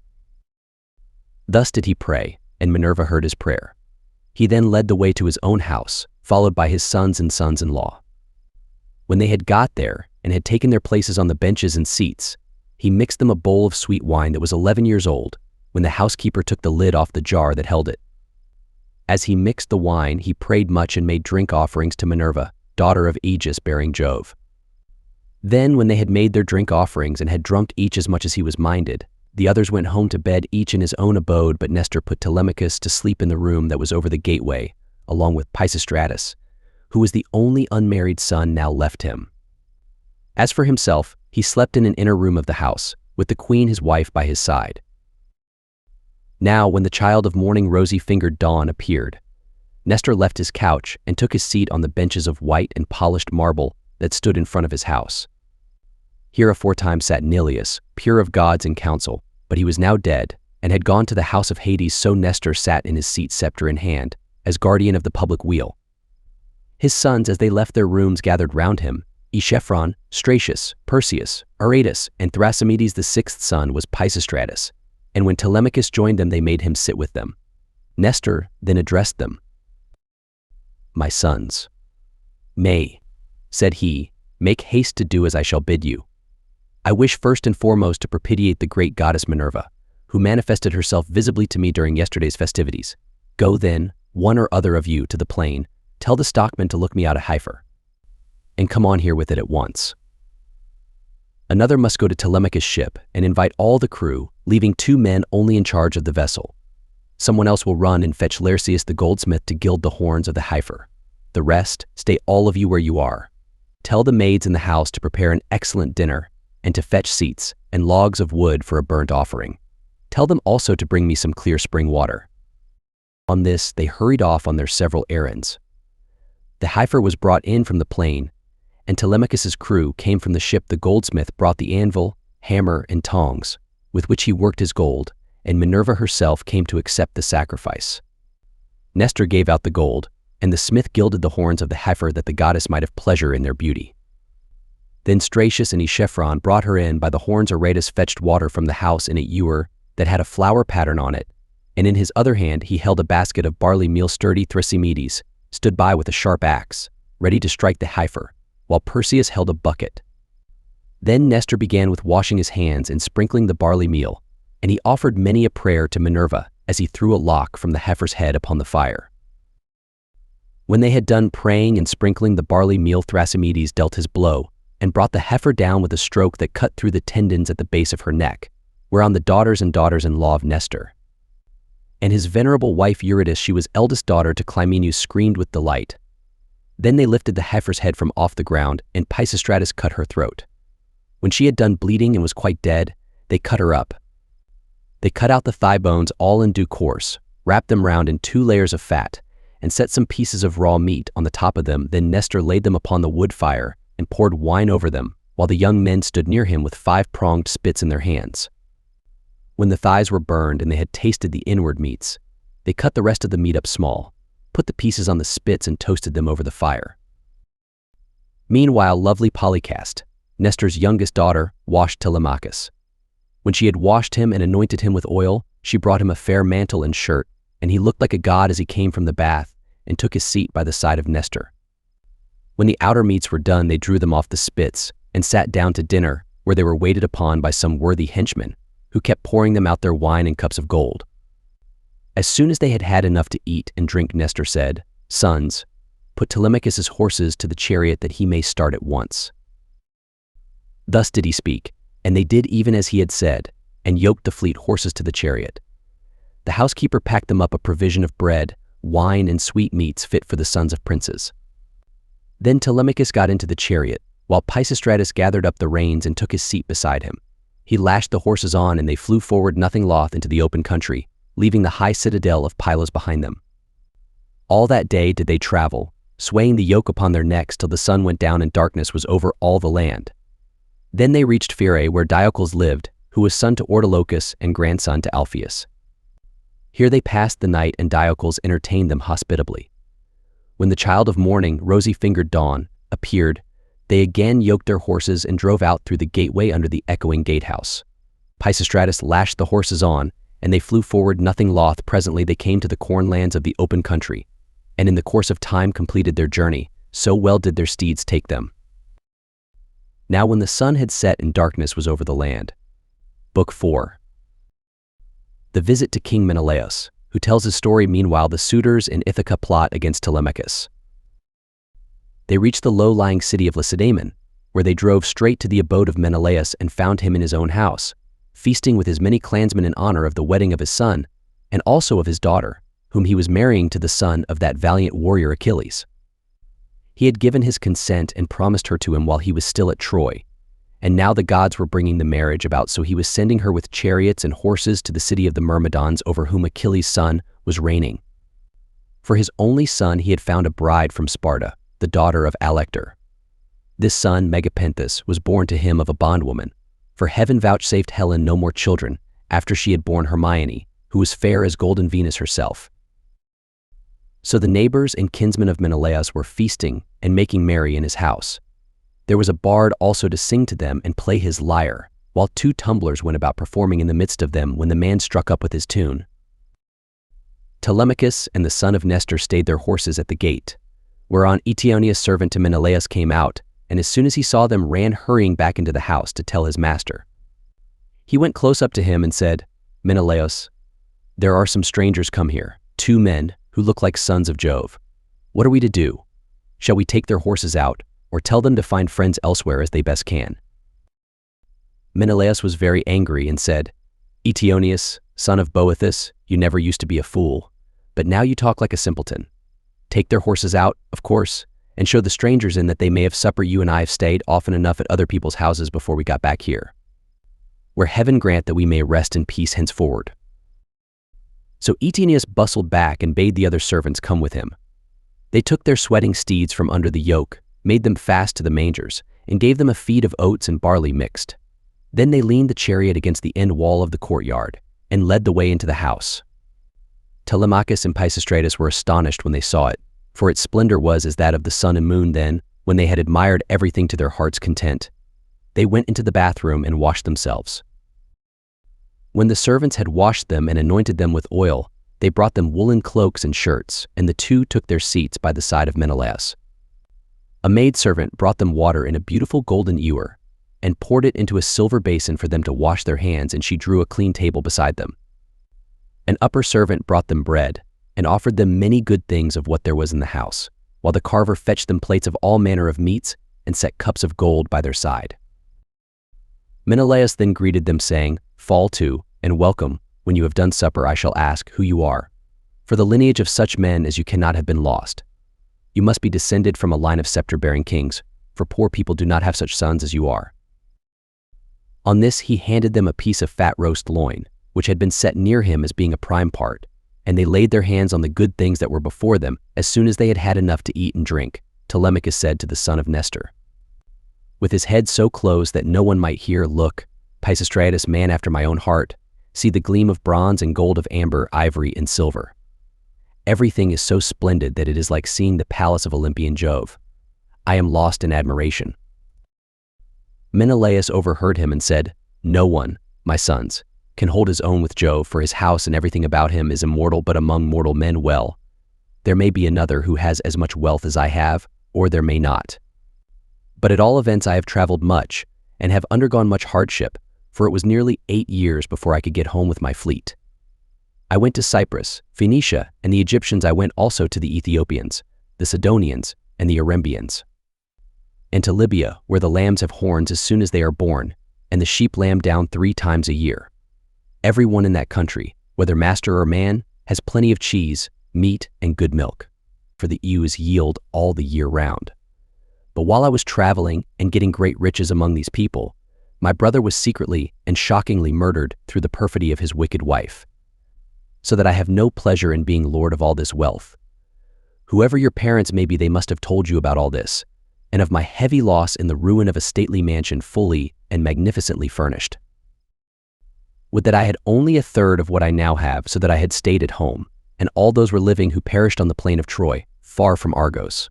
I often grieve, as I sit here in my house, for one and all of them. At times I cry aloud for sorrow, but presently I leave off again, for crying is cold comfort, and one soon tires of it. Yet grieve for these as I may, I do so for one man more than for them all. I cannot even think of him without loathing both food and sleep.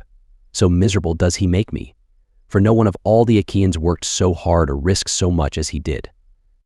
He took nothing by it, and has left a legacy of sorrow to myself, for he has been gone a long time, and we know not whether he is alive or dead. His old father, his long-suffering wife Penelope, and his son Telemachus, whom he left behind him an infant in arms, are plunged in grief on his account." Thus spoke Menelaus, and the heart of Telemachus yearned as he bethought him of his father.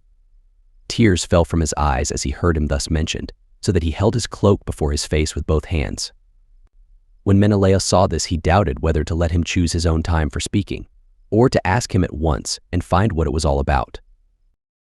While he was thus in two minds, Helen came down from her high-vaulted and perfumed room, looking as lovely as Diana herself. Adraste brought her a seat, Alcippe a soft woolen rug, while Philo fetched her the silver work box which Alcandra, wife of Polybus, had given her. Polybus lived in Egyptian Thebes, which is the richest city in the whole world. He gave Menelaus 2 baths, both of pure silver, 2 tripods, and 10 talents of gold. Besides all this, his wife gave Helen some beautiful presents, to wit, a golden distaff and a silver work box that ran on wheels, with a gold band round the top of it.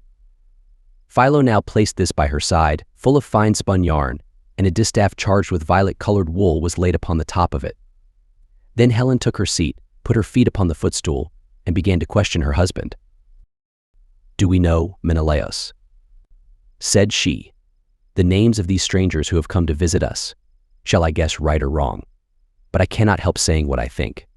Never yet have I seen either man or woman, so like somebody else indeed. When I look at him, I hardly know what to think, as this young man is like Telemachus, whom Ulysses left as a baby behind him, when you Achaeans went to Troy with battle in your hearts, on account of my most shameless self." "My dear wife," replied Menelaus, "I see the likeness just as you do. His hands and feet are just like Ulysses, so is his hair, with the shape of his head and the expression of his eyes. Moreover, when I was talking about Ulysses, and saying how much he had suffered on my account, tears fell from his eyes, and he hid his face in his mantle."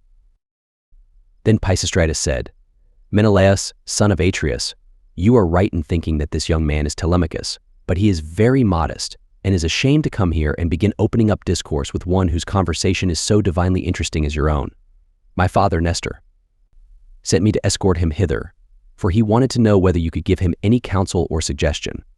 A son has always trouble at home when his father has gone away, leaving him without supporters, and this is how Telemachus is now placed, for his father is absent, and there is no one among his own people to stand by him." "Bless my heart, replied Menelaus. "Then I am receiving a visit from the son of a very dear friend, who suffered much hardship for my sake. I had always hoped to entertain him with most marked distinction, when heaven had granted us a safe return from beyond the seas. I should have founded a city for him in Argos, and built him a house. I should have made him leave Ithaca with his goods, his son, and all his people, and should have sacked for them some one of the neighboring cities that are subject to me. We should thus have seen one another continually, and nothing but death could have interrupted so close and happy an intercourse. I suppose, however, that heaven grudged us such great good fortune, for it has prevented the poor fellow from ever getting home at all." Thus did he speak, and his words set them all a-weeping. Helen wept, Telemachus wept, and so did Menelaus, nor could Pisistratus keep his eyes from filling, when he remembered his dear brother Antilochus, whom the son of bright dawn had killed. Thereon he said to Menelaus, "Sir, my father Nestor, when we used to talk about you at home, told me you were a person of rare and excellent understanding. If then it be possible, do as I would urge you. I am not fond of crying while I am getting my supper. Morning will come in due course. And in the forenoon I care not how much I cry for those that are dead and gone. This is all we can do for the poor things. We can only shave our heads for them and wring the tears from our cheeks. I had a brother who died at Troy. He was by no means the worst man there. You are sure to have known him. His name was Antilochus. I never set eyes upon him myself, but they say that he was singularly fleet of foot and in fight valiant." "Your discretion, my friend," answered Menelaus, "is beyond your years. It is plain you take after your father. One can soon see when a man is son to one whom heaven has blessed both as regards wife and offspring, and it has blessed Nestor from first to last all his days, giving him a green old age in his own house, with sons about him who are both well disposed and valiant. We will put an end, therefore, to all this weeping, and attend to our supper again. Let water be poured over our hands. Telemachus and I can talk with one another fully in the morning." On this Asphalion, one of the servants, poured water over their hands, and they laid their hands on the good things that were before them. Then Jove's daughter Helen bethought her of another matter. She drugged the wine with an herb that banishes all care, sorrow, and ill humor. Whoever drinks wine thus drugged cannot shed a single tear all the rest of the day, not even though his father and mother both of them drop down dead, or he sees a brother or a son hewn in pieces before his very eyes. This drug, of such sovereign power and virtue, had been given to Helen by Polydamna, wife of Thon, a woman of Egypt, where there grow all sorts of herbs, some good to put into the mixing bowl, and others poisonous. Moreover, everyone in the whole country is a skilled physician, for they are of the race of Paeon. When Helen had put this drug in the bowl, and had told the servants to serve the wine round, she said, Menelaus, son of Atreus, and you, my good friends, sons of honorable men, which is as Jove wills, for he is the giver both of good and evil, and can do what he chooses, feast here as you will. And listen while I tell you a tale in season. I cannot indeed name every single one of the exploits of Ulysses, but I can say what he did when he was before Troy, and you Achaeans were in all sorts of difficulties. He covered himself with wounds and bruises, dressed himself all in rags, and entered the enemy's city looking like a menial or a beggar, and quite different from what he did when he was among his own people. In this disguise he entered the city of Troy, and no one said anything to him.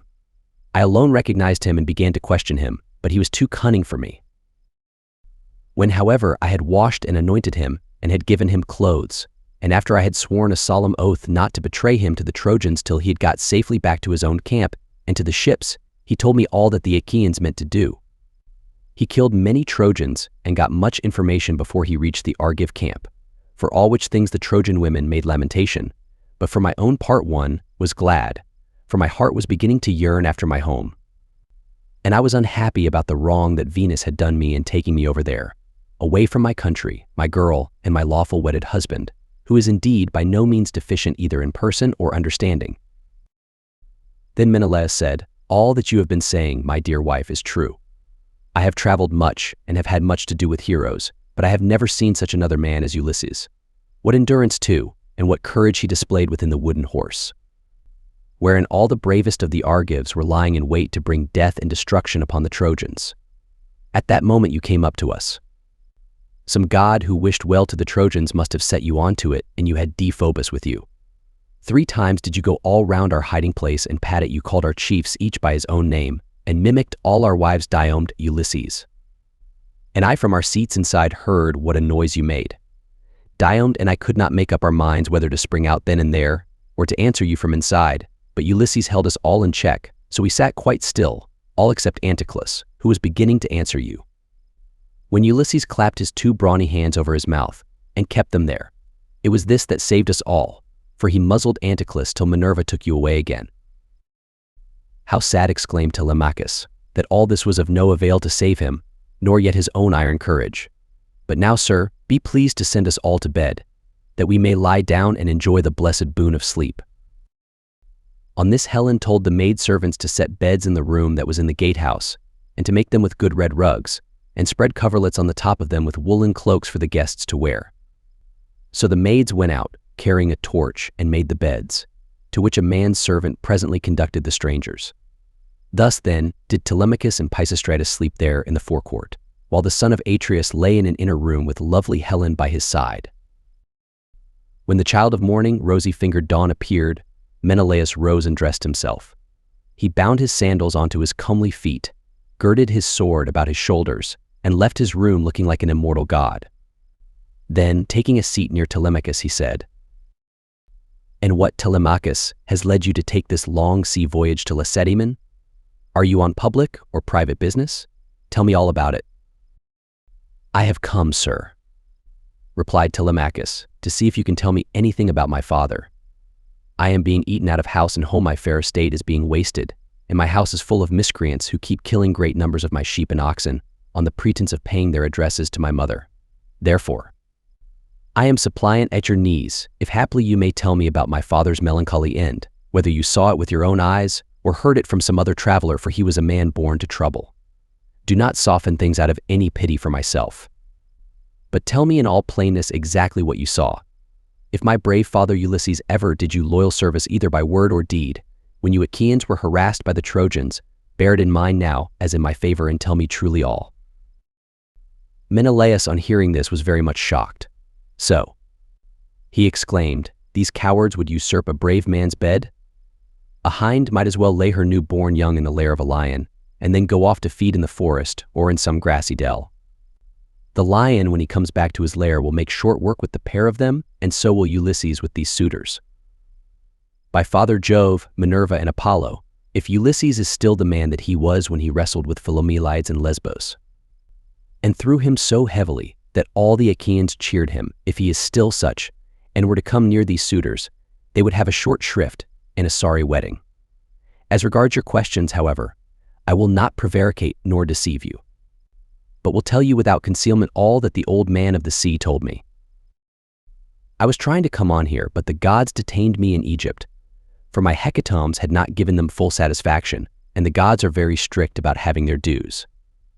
Now off Egypt, about as far as a ship can sail in a day with a good stiff breeze behind her, there is an island called Pharos. It has a good harbor from which vessels can get out into open sea when they have taken in water, and here the gods becalmed me 20 days without so much as a breath of fair wind to help me forward. We should have run clean out of provisions, and my men would have starved, if a goddess had not taken pity upon me and saved me in the person of Eidothea, daughter to Proteus, the old man of the sea, for she had taken a great fancy to me. She came to me one day when I was by myself, as I often was, for the men used to go with their barbed hooks all over the island in the hope of catching a fish or two to save them from the pangs of hunger.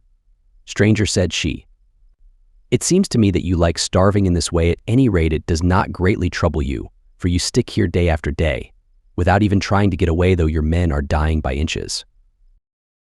Let me tell you, said I, whichever of the goddesses you may happen to be, that I am not staying here of my own accord, but must have offended the gods that live in heaven. Tell me, therefore, for the gods know everything, which of the immortals it is that is hindering me in this way. And tell me also how I may sail the sea so as to reach my home. Stranger, replied she, I will make it all quite clear to you. There is an old immortal who lives under the sea hereabouts, and whose name is Proteus. He is an Egyptian, and people say he is my father. He is Neptune's head man, and knows every inch of ground all over the bottom of the sea. If you can snare him and hold him tight, he will tell you about your voyage, what courses you are to take, and how you are to sail the sea so as to reach your home. He will also tell you, if you so will, all that has been going on at your house, both good and bad, while you have been away on your long and dangerous journey. Can you show me, said I, some stratagem by means of which I may catch this old god without his suspecting it and finding me out? For a god is not easily caught, not by a mortal man. Stranger, said she, I will make it all quite clear to you. About the time when the sun shall have reached mid-heaven, the old man of the sea comes up from under the waves, heralded by the west wind that furs the water over his head. As soon as he has come up, he lies down and goes to sleep in a great sea cave, where the seals Halosydon's chickens, as they call them, come up also from the gray sea, and go to sleep in shoals all round him. And a very strong and fish-like smell do they bring with them. Early tomorrow morning I will take you to this place, and will lay you in ambush. Pick out, therefore, the 3 best men you have in your fleet, and I will tell you all the tricks that the old man will play you. First, he will look over all his seals, and count them. Then, when he has seen them and tallied them on his 5 fingers, he will go to sleep among them, as a shepherd among his sheep. The moment you see that he is asleep, seize him, put forth all your strength, and hold him fast. For he will do his very utmost to get away from you. He will turn himself into every kind of creature that goes upon the earth, and will become also both fire and water, but you must hold him fast and grip him tighter and tighter, till he begins to talk to you and comes back to what he was when you saw him go to sleep. Then you may slacken your hold and let him go, and you can ask him which of the gods it is that is angry with you, and what you must do to reach your home over the seas. Having so said, she dived under the waves, whereon I turned back to the place where my ships were ranged upon the shore, and my heart was clouded with care as I went along. When I reached my ship, we got supper ready, for night was falling, and camped down upon the beach. When the child of morning, rosy-fingered dawn, appeared, I took the 3 men on whose prowess of all kinds I could most rely, and went along by the seaside, praying heartily to heaven. Meanwhile, the goddess fetched me up 4 seal skins from the bottom of the sea, all of them just skinned, for she meant playing a trick upon her father. Then she dug 4 pits for us to lie in, and sat down to wait till we should come up. When we were close to her, she made us lie down in the pits one after the other, and threw a seal skin over each of us. Our ambuscade would have been intolerable, for the stench of the fishy seals was most distressing. Who would go to bed with a sea monster if he could help it? But here, too, the goddess helped us, and thought of something that gave us great relief. for she put some ambrosia under each man's nostrils, which was so fragrant that it killed the smell of the seals. We waited the whole morning and made the best of it, watching the seals come up in hundreds to bask upon the seashore, till at noon the old man of the sea came up too. And when he had found his fat seals, he went over them and counted them. We were among the first he counted. And he never suspected any guile, but laid himself down to sleep as soon as he had done counting. Then we rushed upon him with a shout and seized him, on which he began at once with his old tricks, and changed himself first into a lion with a great mane. Then all of a sudden he became a dragon, a leopard, a wild boar. The next moment he was running water, and then again directly he was a tree. But we stuck to him and never lost hold, till at last the cunning old creature became distressed, and said, "Which of the gods was it, son of Atreus, that hatched this plot with you for snaring me and seizing me against my will? What do you want?" "You know that yourself, old man," I answered. "You will gain nothing by trying to put me off. It is because I have been kept so long in this island, and see no sign of my being able to get away. I am losing all heart. Tell me, then, for you gods know everything, which of the immortals it is that is hindering me, and tell me also how I may sail the sea so as to reach my home." Then he said, "If you would finish your voyage and get home quickly, you must offer sacrifices to Jove and to the rest of the gods before embarking, for it is decreed that you shall not get back to your friends and to your own house till you have returned to the heaven-fed stream of Egypt, and offered holy hecatombs to the immortal gods that reign in heaven. When you have done this, they will let you finish your voyage." I was broken-hearted when I heard that I must go back all that long and terrible voyage to Egypt. Nevertheless, I answered, "I will do all, old man, that you have laid upon me, but now tell me, and tell me true, whether all the Achaeans whom Nestor and I left behind us when we set sail from Troy have got home safely, or whether any one of them came to a bad end, either on board his own ship or among his friends when the days of his fighting were done." "Son of Atreus," he answered, "why ask me? You had better not know what I can tell you, for your eyes will surely fill when you have heard my story. Many of those about whom you ask are dead and gone, but many still remain. And only 2 of the chief men among the Achaeans perished during their return home. As for what happened on the field of battle, you were there yourself. A 3rd Achaean leader is still at sea, alive, but hindered from returning. Ajax was wrecked, for Neptune drove him on to the great rocks of Gyrae. Nevertheless, he let him get safe out of the water, and in spite of all Minerva's hatred, he would have escaped death if he had not ruined himself by boasting. He said the gods could not drown him, even though they had tried to do so. And when Neptune heard this large talk, he seized his trident in his 2 brawny hands and split the rock of Gyrae in 2 pieces. The base remained where it was, but the part on which Ajax was sitting fell headlong into the sea and carried Ajax with it, so he drank salt water and was drowned. Your brother and his ships escaped, for Juno protected him, but when he was just about to reach the high promontory of Malea, he was caught by a heavy gale which carried him out to sea again sorely against his will, and drove him to the foreland where Thyestes used to dwell, but where Aegisthus was then living. By and by, however, it seemed as though he was to return safely after all, for the gods backed the wind into its old quarter, and they reached home, whereon Agamemnon kissed his native soil and shed tears of joy at finding himself in his own country. Now there was a watchman whom Aegisthus kept always on the watch, and to whom he had promised 2 talents of gold. This man had been looking out for a whole year to make sure that Agamemnon did not give him the slip and prepare war. When, therefore, this man saw Agamemnon go by, he went and told Aegisthus, who at once began to lay a plot for him. He picked 20 of his bravest warriors and placed them in ambuscade on one side the cloister, while on the opposite side he prepared a banquet. Then he sent his chariots and horsemen to Agamemnon and invited him to the feast. But he meant foul play. He got him there, all unsuspicious of the doom that was awaiting him, and killed him when the banquet was over, as though he were butchering an ox in the shambles. Not one of Agamemnon's followers was left alive, nor yet one of Aegisthus, but they were all killed there in the cloisters. Thus spoke Proteus, and I was broken-hearted as I heard him. I sat down upon the sands and wept. I felt as though I could no longer bear to live nor look upon the light of the sun.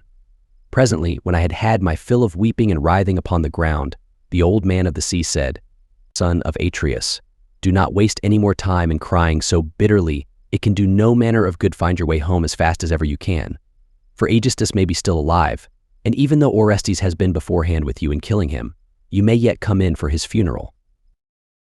On this I took comfort in spite of all my sorrow, and said, "I know then, about these two tell me therefore, about the third man of whom you spoke, is he still alive, but at sea, and unable to get home?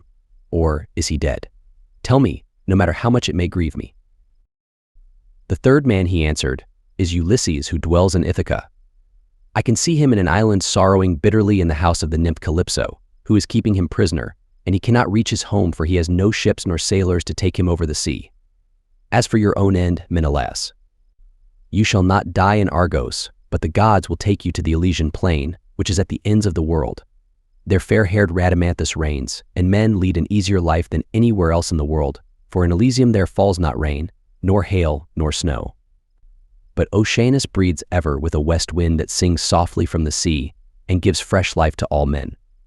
This will happen to you because you have married Helen and are Jove's son-in-law."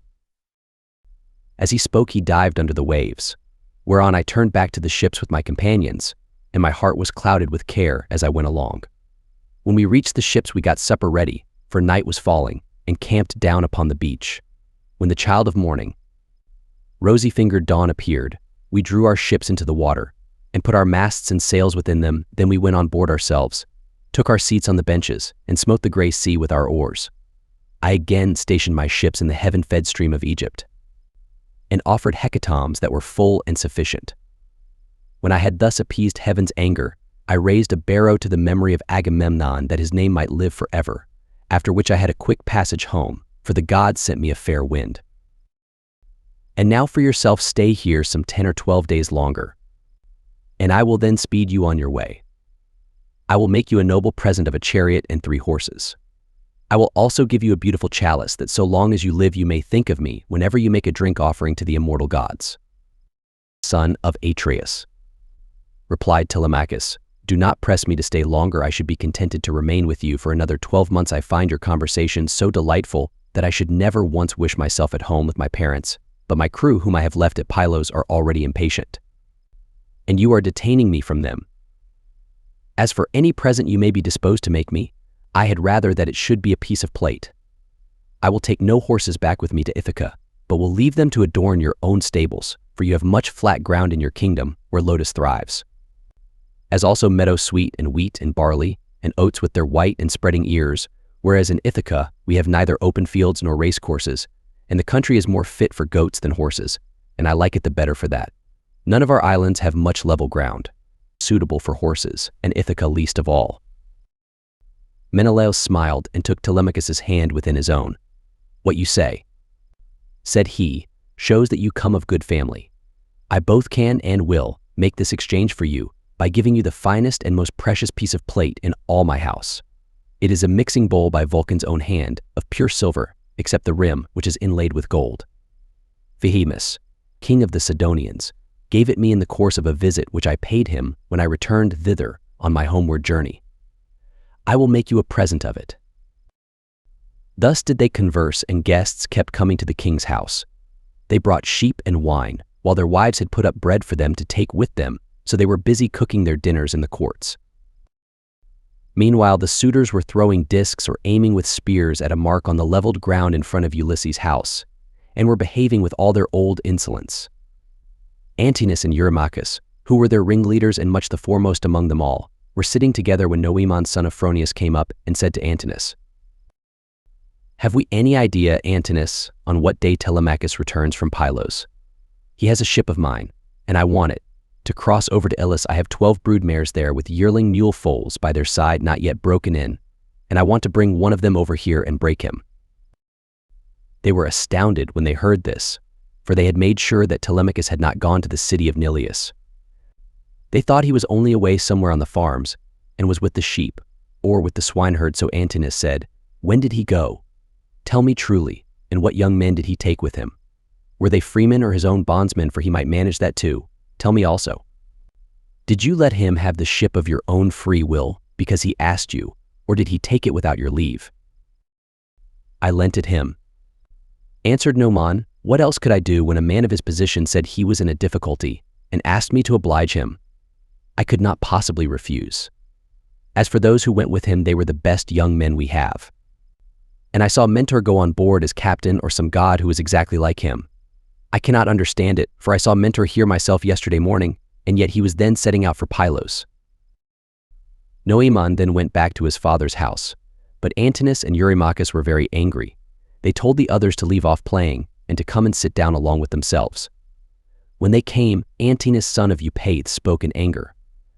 His heart was black with rage, and his eyes flashed fire as he said, "Good heavens, this voyage of Telemachus is a very serious matter. We had made sure that it would come to nothing, but the young fellow has got away in spite of us, and with a picked crew too. He will be giving us trouble presently. May Jove take him before he is full grown. Find me a ship, therefore, with a crew of 20 men, and I will lie in wait for him in the straits between Ithaca and Samos. He will then rue the day that he set out to try and get news of his father." Thus did he speak, and the others applauded his saying. They then all of them went inside the buildings. It was not long ere Penelope came to know what the suitors were plotting for a manservant. Medon overheard them from outside the outer court as they were laying their schemes within, and went to tell his mistress. As he crossed the threshold of her room, Penelope said, "Medon, what have the suitors sent you here for? Is it to tell the maids to leave their master's business and cook dinner for them? I wish they may neither woo nor dine henceforward, neither here nor anywhere else. But let this be the very last time, for the waste you all make of my son's estate. Did not your fathers tell you when you were children how good Ulysses had been to them, never doing anything high-handed, nor speaking harshly to anybody? Kings may say things sometimes, and they may take a fancy to one man and dislike another, but Ulysses never did an unjust thing by anybody, which shows what bad hearts you have, and that there is no such thing as gratitude left in this world." Then Medon said, "I wish, madam, that this were all, but they are plotting something much more dreadful. Now may heaven frustrate their design. They are going to try and murder Telemachus as he is coming home from Pylos and Lacedaemon, where he has been to get news of his father." Then Penelope's heart sank within her, and for a long time she was speechless, her eyes filled with tears, and she could find no utterance. At last, however, she said, "Why did my son leave me? What business had he to go sailing off in ships that make long voyages over the ocean like sea horses? Does he want to die without leaving any one behind him to keep up his name?" "I do not know," answered Medon, "whether some god set him on to it, or whether he went on his own impulse to see if he could find out if his father was dead or alive and on his way home." Then he went downstairs again, leaving Penelope in an agony of grief. There were plenty of seats in the house, but she had no heart for sitting on any one of them. She could only fling herself on the floor of her own room and cry, whereon all the maids in the house, both old and young, gathered round her and began to cry too, till at last, in a transport of sorrow, she exclaimed, "My dears, heaven has been pleased to try me with more affliction than any other woman of my age and country. First I lost my brave and lion-hearted husband, who had every good quality under heaven, and whose name was great over all Hellas and Middle Argos. And now my darling son is at the mercy of the winds and waves, without my having heard one word about his leaving home. You hussies, there was not one of you would so much as think of giving me a call out of my bed, though you all of you very well knew when he was starting. If I had known he meant taking this voyage, he would have had to give it up, no matter how much he was bent upon it, or leave me a corpse behind him one or other. Now, however, go some of you and call old Dolius, who was given me by my father on my marriage, and who is my gardener. Bid him go at once and tell everything to Laertes, who may be able to hit on some plan for enlisting public sympathy on our side, as against those who are trying to exterminate his own race and that of Ulysses." Then the dear old nurse Euryclea said, "You may kill me, madam, or let me live on in your house, whichever you please, but I will tell you the real truth. I knew all about it, and gave him everything he wanted in the way of bread and wine. But he made me take my solemn oath that I would not tell you anything for some 10 or 12 days, unless you asked or happened to hear of his having gone, for he did not want you to spoil your beauty by crying. And now, madam, wash your face, change your dress, and go upstairs with your maids to offer prayers to Minerva, daughter of aegis-bearing Jove, for she can save him even though he be in the jaws of death. Do not trouble Laertes, he has trouble enough already. Besides, I cannot think that the gods hate the race of the son of Arcesius so much. But there will be a son left to come up after him, and inherit both the house and the fair fields that lie far all round it." With these words she made her mistress leave off crying, and dried the tears from her eyes. Penelope washed her face, changed her dress, and went upstairs with her maids. She then put some bruised barley into a basket and began praying to Minerva. "Hear me," she cried, "daughter of aegis-bearing Jove, unweariable. If ever Ulysses while he was here burned you fat thigh bones of sheep or heifer, bear it in mind now as in my favor, and save my darling son from the villainy of the suitors." She cried aloud as she spoke, and the goddess heard her prayer. Meanwhile, the suitors were clamorous throughout the covered cloister, and one of them said, "The queen is preparing for her marriage with one or other of us. Little does she dream that her son has now been doomed to die." This was what they said, but they did not know what was going to happen. Then Antinous said, "Comrades, let there be no loud talking, lest some of it get carried inside. Let us be up and do that in silence, about which we are all of a mind." He then chose 20 men, and they went down to their ship, and to the seaside they drew the vessel into the water, and got her mast and sails inside her. They bound the oars to the thole pins with twisted thongs of leather, all in due course, and spread the white sails aloft, while their fine servants brought them their armor. Then they made the ship fast a little way out, came on shore again, got their suppers, and waited till night should fall. But Penelope lay in her own room upstairs, unable to eat or drink, and wondering whether her brave son would escape or be overpowered by the wicked suitors. Like a lioness caught in the toils with huntsmen hemming her in on every side, she thought and thought till she sank into a slumber, and lay on her bed bereft of thought and motion. Then Minerva bethought her of another matter, and made a vision in the likeness of Penelope's sister Iphthime, daughter of Icarius, who had married Eumelus and lived in Phyrae.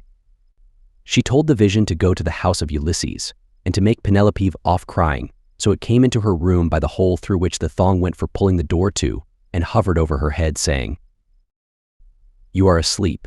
Penelope, the gods who live at ease will not suffer you to weep and be so sad. Your son has done them no wrong, so he will yet come back to you." Penelope, who was sleeping sweetly at the gates of dreamland, answered, "Sister, why have you come here? You do not come very often, but I suppose that is because you live such a long way off. Am I, then, to leave off crying and refrain from all the sad thoughts that torture me? I, who have lost my brave and lion-hearted husband, who had every good quality under heaven, and whose name was great over all Hellas and Middle Argos, and now my darling son has gone off on board of a ship, a foolish fellow who has never been used to roughing it, nor to going about among gatherings of men. I am even more anxious about him than about my husband. I am all in a tremble when I think of him, lest something should happen to him, either from the people among whom he is gone, or by sea, for he has many enemies who are plotting against him, and are bent on killing him before he can return home." Then the vision said, "Take heart, and be not so much dismayed. There is one gone with him whom many a man would be glad enough to have stand by his side. I mean Minerva. It is she who has compassion upon you, and who has sent me to bear you this message." Then said Penelope, "If you are a god or have been sent here by divine commission, tell me also about that other unhappy one. Is he still alive, or is he already dead and in the house of Hades?" And the vision said, "I shall not tell you for certain whether he is alive or dead, and there is no use in idle conversation." Then it vanished through the thong hole of the door, and was dissipated into thin air, but Penelope rose from her sleep refreshed and comforted, so vivid had been her dream. Meantime the suitors went on board and sailed their ways over the sea, intent on murdering Telemachus. Now, there is a rocky islet called Asteris, of no great size, in mid-channel between Ithaca and Samos, and there is a harbor on either side of it where a ship can lie. Here then the Achaeans placed themselves in ambush. Book 5. Calypso. Ulysses reaches Scheria on a raft. And now, as dawn rose from her couch beside Tithonus, harbinger of light alike to mortals and immortals, the gods met in council, and with them Jove, the Lord of Thunder, who is their king.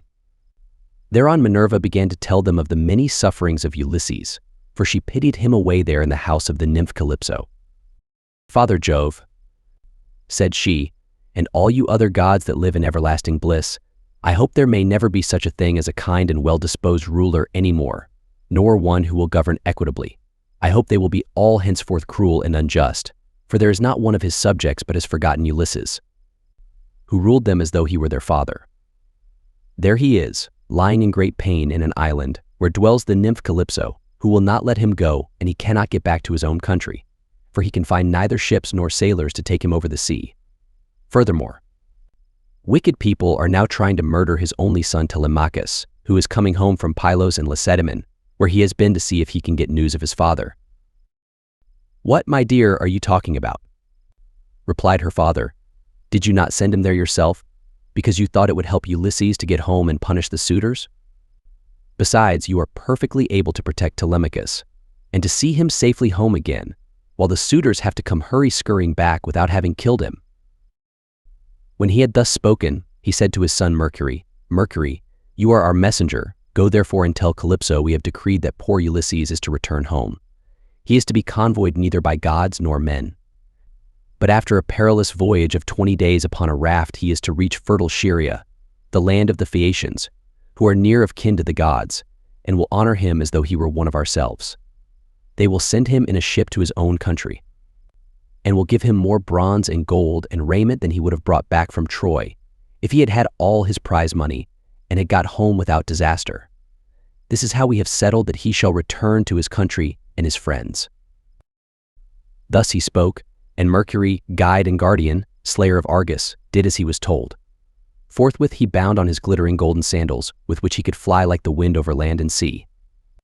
He took the wand with which he seals men's eyes in sleep, or wakes them just as he pleases, and flew holding it in his hand over Pieria.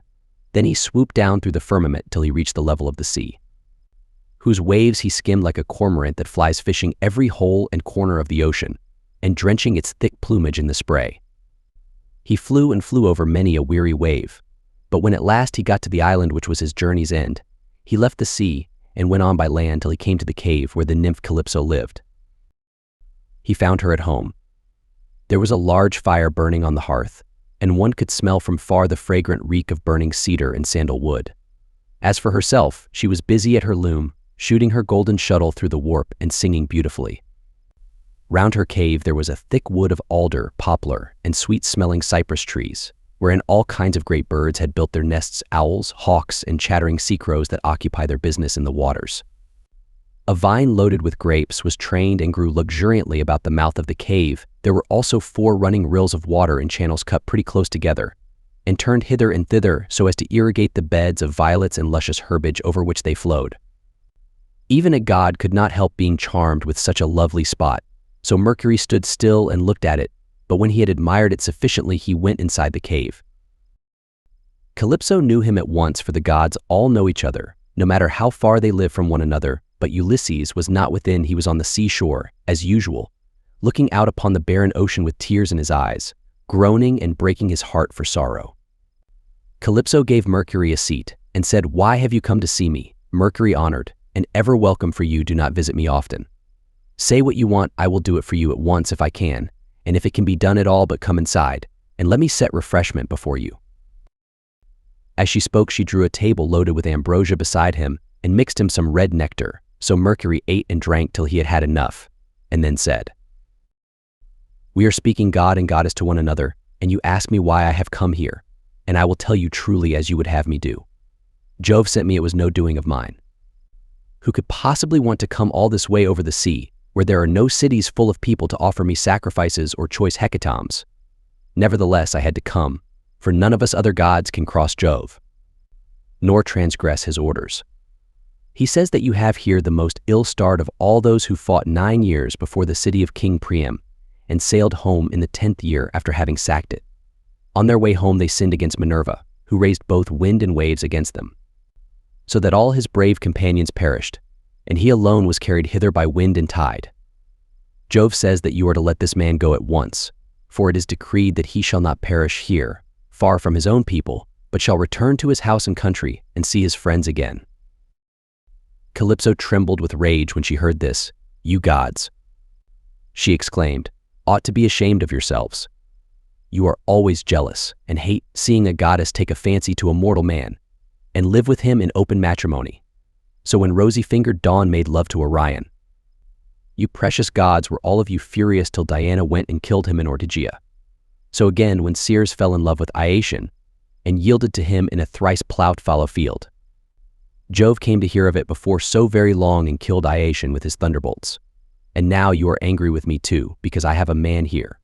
I found the poor creature sitting all alone astride of a keel, for Jove had struck his ship with lightning and sunk it in mid-ocean. so that all his crew were drowned, while he himself was driven by wind and waves onto my island. I got fond of him and cherished him, and had set my heart on making him immortal, so that he should never grow old all his days. Still I cannot cross Jove, nor bring his counsels to nothing therefore. If he insists upon it, let the man go beyond the seas again, but I cannot send him anywhere myself, for I have neither ships nor men who can take him. Nevertheless, I will readily give him such advice, in all good faith, as will be likely to bring him safely to his own country. Then send him away, said Mercury, or Jove will be angry with you and punish you. On this he took his leave, and Calypso went out to look for Ulysses, for she had heard Jove's message. She found him sitting upon the beach with his eyes ever filled with tears, and dying of sheer homesickness, for he had got tired of Calypso, and though he was forced to sleep with her in the cave by night, it was she, not he, that would have it so. As for the daytime, he spent it on the rocks and on the seashore, weeping, crying aloud for his despair, and always looking out upon the sea. Calypso then went close up to him, said, "My poor fellow, you shall not stay here grieving and fretting your life out any longer. I am going to send you away of my own free will, so go, cut some beams of wood, and make yourself a large raft with an upper deck, that it may carry you safely over the sea. I will put bread, wine, and water on board to save you from starving. I will also give you clothes, and will send you a fair wind to take you home, if the gods in heaven so will it, for they know more about these things, and can settle them better than I can." Ulysses shuddered as he heard her. "Now, goddess," he answered, "there is something behind all this. You cannot be really meaning to help me home when you bid me do such a dreadful thing as put to sea on a raft. Not even a well-found ship with a fair wind could venture on such a distant voyage. Nothing that you can say or do shall make me go on board a raft, unless you first solemnly swear that you mean no mischief." Calypso smiled at this, and caressed him with her hand. "You know a great deal," said she, "but you are quite wrong here. May heaven above and earth below be my witnesses, with the waters of the river Styx, and this is the most solemn oath which a blessed god can take, that I mean you no sort of harm, and I am only advising you to do exactly what I should do myself in your place. I am dealing with you quite straightforwardly. My heart is not made of iron, and I am very sorry for you." When she had thus spoken, she led the way rapidly before him, and Ulysses followed in her steps. So the pair, goddess and man, went on and on till they came to Calypso's cave, where Ulysses took the seat that Mercury had just left. Calypso set meat and drink before him, of the food that mortals eat, but her maids brought ambrosia and nectar for herself, and they laid their hands on the good things that were before them. When they had satisfied themselves with meat and drink, Calypso spoke, saying, "Ulysses, noble son of Laertes, so you would start home to your own land at once. Good luck go with you, but if you could only know how much suffering is in store for you before you get back to your own country, you would stay where you are, keep house along with me, and let me make you immortal.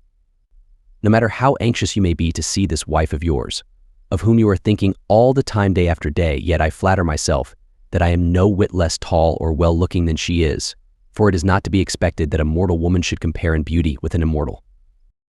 "Goddess," replied Ulysses, "do not be angry with me about this. I am quite aware that my wife Penelope is nothing like so tall or so beautiful as yourself. She is only a woman, whereas you are an immortal. Nevertheless, I want to get home, and can think of nothing else. If some god wrecks me when I am on the sea, I will bear it and make the best of it. I have had infinite trouble both by land and sea already, so let this go with the rest." Presently the sun set, and it became dark, whereon the pair retired into the inner part of the cave and went to bed. When the child of morning, rosy-fingered Dawn, appeared, Ulysses put on his shirt and cloak, while the goddess wore a dress of a light gossamer fabric, very fine and graceful, with a beautiful golden girdle about her waist and a veil to cover her head. She at once set herself to think how she could speed Ulysses on his way. So she gave him a great bronze axe that suited his hands. It was sharpened on both sides, and had a beautiful olive wood handle fitted firmly onto it. She also gave him a sharp adze, and then led the way to the far end of the island, where the largest trees grew, alder, poplar, and pine, that reached the sky, very dry and well seasoned, so as to sail light for him in the water. Then, when she had shown him where the best trees grew, Calypso went home, leaving him to cut them, which he soon finished doing. He cut down 20 trees in all and adds them smooth, squaring them by rule in good workmanlike fashion. Meanwhile Calypso came back with some augers, so he bored holes with them and fitted the timbers together with bolts and rivets. He made the raft as broad as a skilled shipwright makes the beam of a large vessel, and he fixed a deck on top of the ribs and ran a gunwale all round it. He also made a mast with a yard arm and a rudder to steer with. He fenced the raft all round with wicker hurdles as a protection against the waves, and then he threw on a quantity of wood. By and by Calypso brought him some linen to make the sails, and he made these too, excellently, making them fast with braces and sheets. Last of all, with the help of levers, he drew the raft down into the water. In 4 days he had completed the whole work, and on the 5th Calypso sent him from the island after washing him and giving him some clean clothes. She gave him a goat skin full of black wine, and another larger one of water. She also gave him a wallet full of provisions, and found him in much good meat. Moreover, she made the wind fair and warm for him, and gladly did Ulysses spread his sail before it, while he sat and guided the raft skillfully by means of the rudder. He never closed his eyes, but kept them fixed on the Pleiades, on late-setting boots, and on the bear which men also call the wain, and which turns round and round where it is, facing Orion, and alone, never dipping into the stream of Oceanus, for Calypso had told him to keep this to his left. Days 7 and 10 did he sail over the sea, and on the 18th the dim outlines of the mountains on the nearest part of the Phaeacian coast appeared, rising like a shield on the horizon. But King Neptune, who was returning from the Ethiopians, caught sight of Ulysses a long way off, from the mountains of the Seleuci. He could see him sailing upon the sea, and it made him very angry, so he wagged his head and muttered to himself, saying, "Good heavens, so the gods have been changing their minds about Ulysses while I was away in Ethiopia, and now he is close to the land of the Phaeacians, where it is decreed that he shall escape from the calamities that have befallen him. Still he shall have plenty of hardship yet before he is done with it." Thereon he gathered his clouds together, grasped his trident, stirred it round in the sea, and roused the rage of every wind that blows till earth, sea, and sky were hidden in cloud, and night sprang forth out of the heavens. Winds from east, south, north, and west fell upon him all at the same time, and a tremendous sea got up, so that Ulysses' heart began to fail him. Alas! He said to himself in his dismay, "Whatever will become of me? I am afraid Calypso was right when she said I should have trouble by sea before I got back home. It is all coming true. How black is Jove making heaven with his clouds! And what a sea the winds are raising from every quarter at once! I am now safe to perish. Blessed and thrice blessed were those Danaans who fell before Troy in the cause of the sons of Atreus. Would that I had been killed on the day when the Trojans were pressing me so sorely about the dead body of Achilles, for then I should have had due burial, and the Achaeans would have honored my name, but now it seems that I shall come to a most pitiable end." As he spoke, a sea broke over him with such terrific fury that the raft reeled again, and he was carried overboard a long way off. He let go the helm, and the force of the hurricane was so great that it broke the mast halfway up, and both sail and yard went over into the sea. For a long time Ulysses was under water, and it was all he could do to rise to the surface again, for the clothes Calypso had given him weighed him down, but at last he got his head above water and spat out the bitter brine that was running down his face in streams. In spite of all this, however, he did not lose sight of his raft, but swam as fast as he could towards it, got hold of it, and climbed on board again so as to escape drowning. The sea took the raft and tossed it about as autumn winds whirl thistledown round and round upon a road. It was as though the south, north, east, and west winds were all playing battledore and shuttlecock with it at once. When he was in this plight, Ino, daughter of Cadmus, also called Leucothea, saw him. She had formerly been a mere mortal, but had been since raised to the rank of a marine goddess. Seeing in what great distress Ulysses now was, she had compassion upon him, and rising like a seagull from the waves, took her seat upon the raft. "My poor good man," said she, "why is Neptune so furiously angry with you? He is giving you a great deal of trouble, but for all his bluster he will not kill you. You seem to be a sensible person. Do then as I bid you, strip, leave your raft to drive before the wind, and swim to the Phaeacian coast where better luck awaits you. And here, take my veil and put it round your chest. It is enchanted, and you can come to no harm so long as you wear it. As soon as you touch land, take it off, throw it back as far as you can into the sea, and then go away again." With these words she took off her veil and gave it him. Then she dived down again like a seagull and vanished beneath the dark blue waters. But Ulysses did not know what to think. Alas! He said to himself in his dismay, This is only some one or other of the gods who is luring me to ruin by advising me to quit my raft. At any rate, I will not do so at present. For the land where she said I should be quit of all troubles seemed to be still a good way off. I know what I will do. I am sure it will be best. No matter what happens, I will stick to the raft, as long as her timbers hold together, but when the sea breaks her up, I will swim for it. I do not see how I can do any better than this." While he was thus in two minds, Neptune sent a terrible great wave that seemed to rear itself above his head till it broke right over the raft, which then went to pieces, as though it were a heap of dry chaff tossed about by a whirlwind. Ulysses got astride of one plank and rode upon it, as if he were on horseback. He then took off the clothes Calypso had given him, bound Ino's veil under his arms, and plunged into the sea, meaning to swim on shore. King Neptune watched him as he did so, and wagged his head, muttering to himself and saying, "There now, swim up and down as you best can till you fall in with well-to-do people. I do not think you will be able to say that I have let you off too lightly." On this, he lashed his horses and drove to Aegae, where his palace is.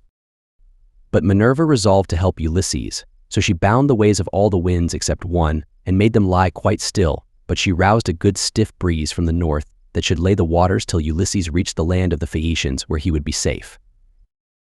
Thereon he floated about for 2 nights and 2 days in the water, with a heavy swell on the sea and death staring him in the face. But when the 3rd day broke, the wind fell and there was a dead calm without so much as a breath of air stirring. As he rose on the swell, he looked eagerly ahead and could see land quite near. Then, as children rejoice when their dear father begins to get better after having for a long time borne sore affliction sent him by some angry spirit, but the gods deliver him from evil, so was Ulysses thankful when he again saw land and trees, and swam on with all his strength that he might once more set foot upon dry ground. When, however, he got within earshot, he began to hear the surf thundering up against the rocks, for the swell still broke against them with a terrific roar. Everything was enveloped in spray. There were no harbors where a ship might ride, nor shelter of any kind, but only headlands, low-lying rocks, and mountain tops. Ulysses' heart now began to fail him, and he said despairingly to himself, "Alas, Jove has let me see land after swimming so far that I had given up all hope, but I can find no landing place, for the coast is rocky and surf-beaten. The rocks are smooth and rise sheer from the sea, with deep water close under them, so that I cannot climb out for want of foothold. I am afraid some great wave will lift me off my legs and dash me against the rocks as I leave the water, which would give me a sorry landing. If, on the other hand, I swim further in search of some shelving beach or harbor, a hurricane may carry me out to sea again sorely against my will, or heaven may send some great monster of the deep to attack me, for Amphitrite breeds many such, and I know that Neptune is very angry with me." While he was thus in two minds, a wave caught him and took him with such force against the rocks that he would have been smashed and torn to pieces if Minerva had not shown him what to do. He caught hold of the rock with both hands and clung to it, groaning with pain till the wave retired. So he was saved that time. But presently the wave came on again and carried him back with it far into the sea, tearing his hands as the suckers of a polypus are torn when someone plucks it from its bed, and the stones come up along with it. Even so did the rocks tear the skin from his strong hands. And then the wave drew him deep down under the water. Here poor Ulysses would have certainly perished, even in spite of his own destiny, if Minerva had not helped him to keep his wits about him. He swam seaward again, beyond reach of the surf that was beating against the land, and at the same time he kept looking towards the shore to see if he could find some haven, or a spit that should take the waves aslant. By and by, as he swam on, he came to the mouth of a river, and here he thought would be the best place, for there were no rocks, and it afforded shelter from the wind. He felt that there was a current, so he prayed inwardly and said, "Hear me, O king, whoever you may be, and save me from the anger of the sea god Neptune, for I approach you prayerfully. Any one who has lost his way has at all times a claim even upon the gods, wherefore in my distress I draw near to your stream, and cling to the knees of your riverhood. Have mercy upon me, O king, for I declare myself your suppliant." Then the god stayed his stream and stilled the waves, making all calm before him, and bringing him safely into the mouth of the river. Here at last Ulysses' knees and strong hands failed him, for the sea had completely broken him. His body was all swollen, and his mouth and nostrils ran down like a river with seawater, so that he could neither breathe nor speak, and lay swooning from sheer exhaustion presently, when he had got his breath and came to himself again. He took off the scarf that Ino had given him and threw it back into the salt stream of the river, whereon Ino received it into her hands from the wave that bore it towards her. Then he left the river, laid himself down among the rushes, and kissed the bounteous earth. Alas! He cried to himself in his dismay, "Whatever will become of me, and how is it all to end, if I stay here upon the river bed through the long watches of the night? I am so exhausted that the bitter cold and damp may make an end of me, for towards sunrise there will be a keen wind blowing from off the river. If, on the other hand, I climb the hillside, find shelter in the woods, and sleep in some thicket, I may escape the cold and have a good night's rest. But some savage beast may take advantage of me and devour me." In the end, he deemed it best to take to the woods, and he found one upon some high ground not far from the water. There he crept beneath 2 shoots of olive that grew from a single stalk, the one an ungrafted sucker, while the other had been grafted. No wind, however squally, could break through the cover they afforded, nor could the sun's rays pierce them, nor the rain get through them, so closely did they grow into one another. Ulysses crept under these and began to make himself a bed to lie on, for there was a great litter of dead leaves lying about, enough to make a covering for 2 or 3 men, even in hard winter weather. He was glad enough to see this, so he laid himself down and heaped the leaves all round him. Then, as one who lives alone in the country, far from any neighbor, hides a brand as fire seed in the ashes to save himself from having to get a light elsewhere, even so did Ulysses cover himself up with leaves, and Minerva shed a sweet sleep upon his eyes, closed his eyelids, and made him lose all memories of his sorrows. Book 6. The meeting between Nausicaa and Ulysses. So here Ulysses slept, overcome by sleep and toil, but Minerva went off to the country and city of the Phaeacians, a people who used to live in the fair town of Hypereia, near the lawless Cyclopes. Now the Cyclopes were stronger than they and plundered them, so their king Nausithous moved them thence and settled them in Scheria, far from all other people. He surrounded the city with a wall, built houses and temples, and divided the lands among his people, but he was dead and gone to the house of Hades, and King Alcinous, whose counsels were inspired of heaven, was now reigning, to his house. Then did Minerva hie in furtherance of the return of Ulysses. She went straight to the beautifully decorated bedroom, in which there slept a girl who was as lovely as a goddess, Nausicaa, daughter to King Alcinous. 2 maidservants were sleeping near her, both very pretty, one on either side of the doorway, which was closed with well-made folding doors. Minerva took the form of the famous sea captain Dymas' daughter, who was a bosom friend of Nausicaa and just her own age then. Coming up to the girl's bedside like a breath of wind, she hovered over her head and said, "Nausicaa, what can your mother have been about to have such a lazy daughter? Here are your clothes all lying in disorder, yet you are going to be married almost immediately and should not only be well dressed yourself, but should find good clothes for those who attend you. This is the way to get yourself a good name and to make your father and mother proud of you. Suppose, then, that we make tomorrow a washing day and start at daybreak. I will come and help you so that you may have everything ready as soon as possible, for all the best young men among your own people are courting you, and you are not going to remain a maid much longer. Ask your father, therefore, to have a wagon and mules ready for us at daybreak, to take the rugs, robes, and girdles, and you can ride too, which will be much pleasanter for you than walking, for the washing cisterns are some way from the town." When she had said this, Minerva went away to Olympus, which they say is the everlasting home of the gods. Here no wind beats roughly, and neither rain nor snow can fall, but it abides in everlasting sunshine and in a great peacefulness of light, wherein the blessed gods are illumined for ever and ever. This was the place to which the goddess went when she had given instructions to the girl. By morning came and woke Nausicaa, who began wondering about her dream. She therefore went to the other end of the house to tell her father and mother all about it, and found them in their own room. Her mother was sitting by the fireside spinning her purple yarn with her maids around her, and she happened to catch her father just as he was going out to attend a meeting of the town council, which the Phaeacian aldermen had convened. She stopped him and said, "Papa dear, could you manage to let me have a good big wagon? I want to take all our dirty clothes to the river and wash them. You are the chief man here, so it is only right that you should have a clean shirt when you attend meetings of the council. Moreover, you have 5 sons at home, 2 of them married, while the other 3 are good-looking bachelors. You know they always like to have clean linen when they go to a dance, and I have been thinking about all this.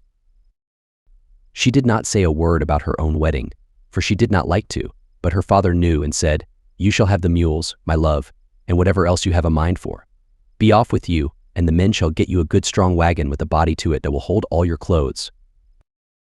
On this he gave his orders to the servants, who got the wagon out, harnessed the mules, and put them to, while the girl brought the clothes down from the linen room and placed them on the wagon. Her mother prepared her a basket of provisions with all sorts of good things, and a goat skin full of wine. The girl now got into the wagon, and her mother gave her also a golden cruse of oil, that she and her women might anoint themselves. Then she took the whip and reins and lashed the mules on, whereon they set off, and their hoofs clattered on the road. They pulled without flagging, and carried not only Nausicaa and her wash of clothes, but the maids also who were with her. When they reached the waterside, they went to the washing cisterns, through which there ran at all times enough pure water to wash any quantity of linen, no matter how dirty. Here they unharnessed the mules and turned them out to feed on the sweet juicy herbage that grew by the waterside. They took the clothes out of the wagon, put them in the water, and vied with one another in treading them in the pits to get the dirt out. After they had washed them and got them quite clean, they laid them out by the seaside, where the waves had raised a high beach of shingle, and set about washing themselves and anointing themselves with olive oil. Then they got their dinner by the side of the stream, and waited for the sun to finish drying the clothes. When they had done dinner, they threw off the veils that covered their heads and began to play at ball, while Nausicaa sang for them. As the huntress Diana goes forth upon the mountains of Taygetus or Erymanthus to hunt wild boars or deer, and the wood nymphs, daughters of Aegis-bearing Jove, take their sport along with her, then is Leto proud at seeing her daughter stand a full head taller than the others, and eclipse the loveliest amid a whole bevy of beauties. Even so did the girl outshine her handmaids. When it was time for them to start home, and they were folding the clothes and putting them into the wagon, Minerva began to consider how Ulysses should wake up and see the handsome girl who was to conduct him to the city of the Phaeacians. The girl therefore threw a ball at one of the maids, which missed her and fell into deep water. On this they all shouted, and the noise they made woke Ulysses, who sat up in his bed of leaves and began to wonder what it might all be. "Alas," said he to himself, "what kind of people have I come amongst? Are they cruel, savage, and uncivilized, or hospitable and humane? I seem to hear the voices of young women, and they sound like those of the nymphs that haunt mountain tops, or springs of rivers and meadows of green grass. At any rate, I am among a race of men and women. Let me try if I cannot manage to get a look at them." As he said this, he crept from under his bush and broke off a bough covered with thick leaves to hide his nakedness. He looked like some lion of the wilderness that stalks about exulting in his strength and defying both wind and rain. His eyes glare as he prowls in quest of oxen, sheep, or deer, for he is famished and will dare break even into a well-fenced homestead. Trying to get at the sheep, even such did Ulysses seem to the young women, as he drew near to them all naked as he was, for he was in great want. On seeing one so unkempt and so begrained with salt water, the others scampered off along the spits that jutted out into the sea, but the daughter of Alcinous stood firm, for Minerva put courage into her heart and took away all fear from her. She stood right in front of Ulysses, and he doubted whether he should go up to her, throw himself at her feet, and embrace her knees as a suppliant, or stay where he was and entreat her to give him some clothes and show him the way to the town. In the end, he deemed it best to entreat her from a distance in case the girl should take offense at his coming near enough to clasp her knees, so he addressed her in honeyed and persuasive language. "O Queen," he said, "I implore your aid, but tell me, are you a goddess or are you a mortal woman? If you are a goddess and dwell in heaven, I can only conjecture that you are Jove's daughter Diana, for your face and figure resemble none but hers. If on the other hand you are a mortal and live on earth, thrice happy are your father and mother, thrice happy too. Are your brothers and sisters, how proud and delighted they must feel when they see so fair a scion as yourself going out to a dance. Most happy, however, of all will he be whose wedding gifts have been the richest, and who takes you to his own home. I never yet saw anyone so beautiful, neither man nor woman, and am lost in admiration as I behold you. I can only compare you to a young palm tree which I saw when I was at Delos growing near the altar of Apollo, for I was there too, with much people after me, when I was on that journey which has been the source of all my troubles. Never yet did such a young plant shoot out of the ground as that was, and I admired and wondered at it exactly as I now admire and wonder at yourself. I dare not clasp your knees, But I am in great distress yesterday, made the 20th day that I had been tossing about upon the sea.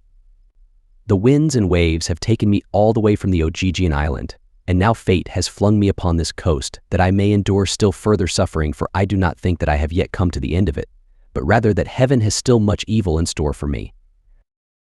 And now, O Queen, have pity upon me, for you are the first person I have met, and I know no one else in this country. Show me the way to your town, and let me have anything that you may have brought hither to wrap your clothes in. May heaven grant you in all things your heart's desire, husband, house, and a happy, peaceful home, for there is nothing better in this world than that man and wife should be of one mind in a house. It discomfits their enemies, makes the hearts of their friends glad, and they themselves know more about it than any one.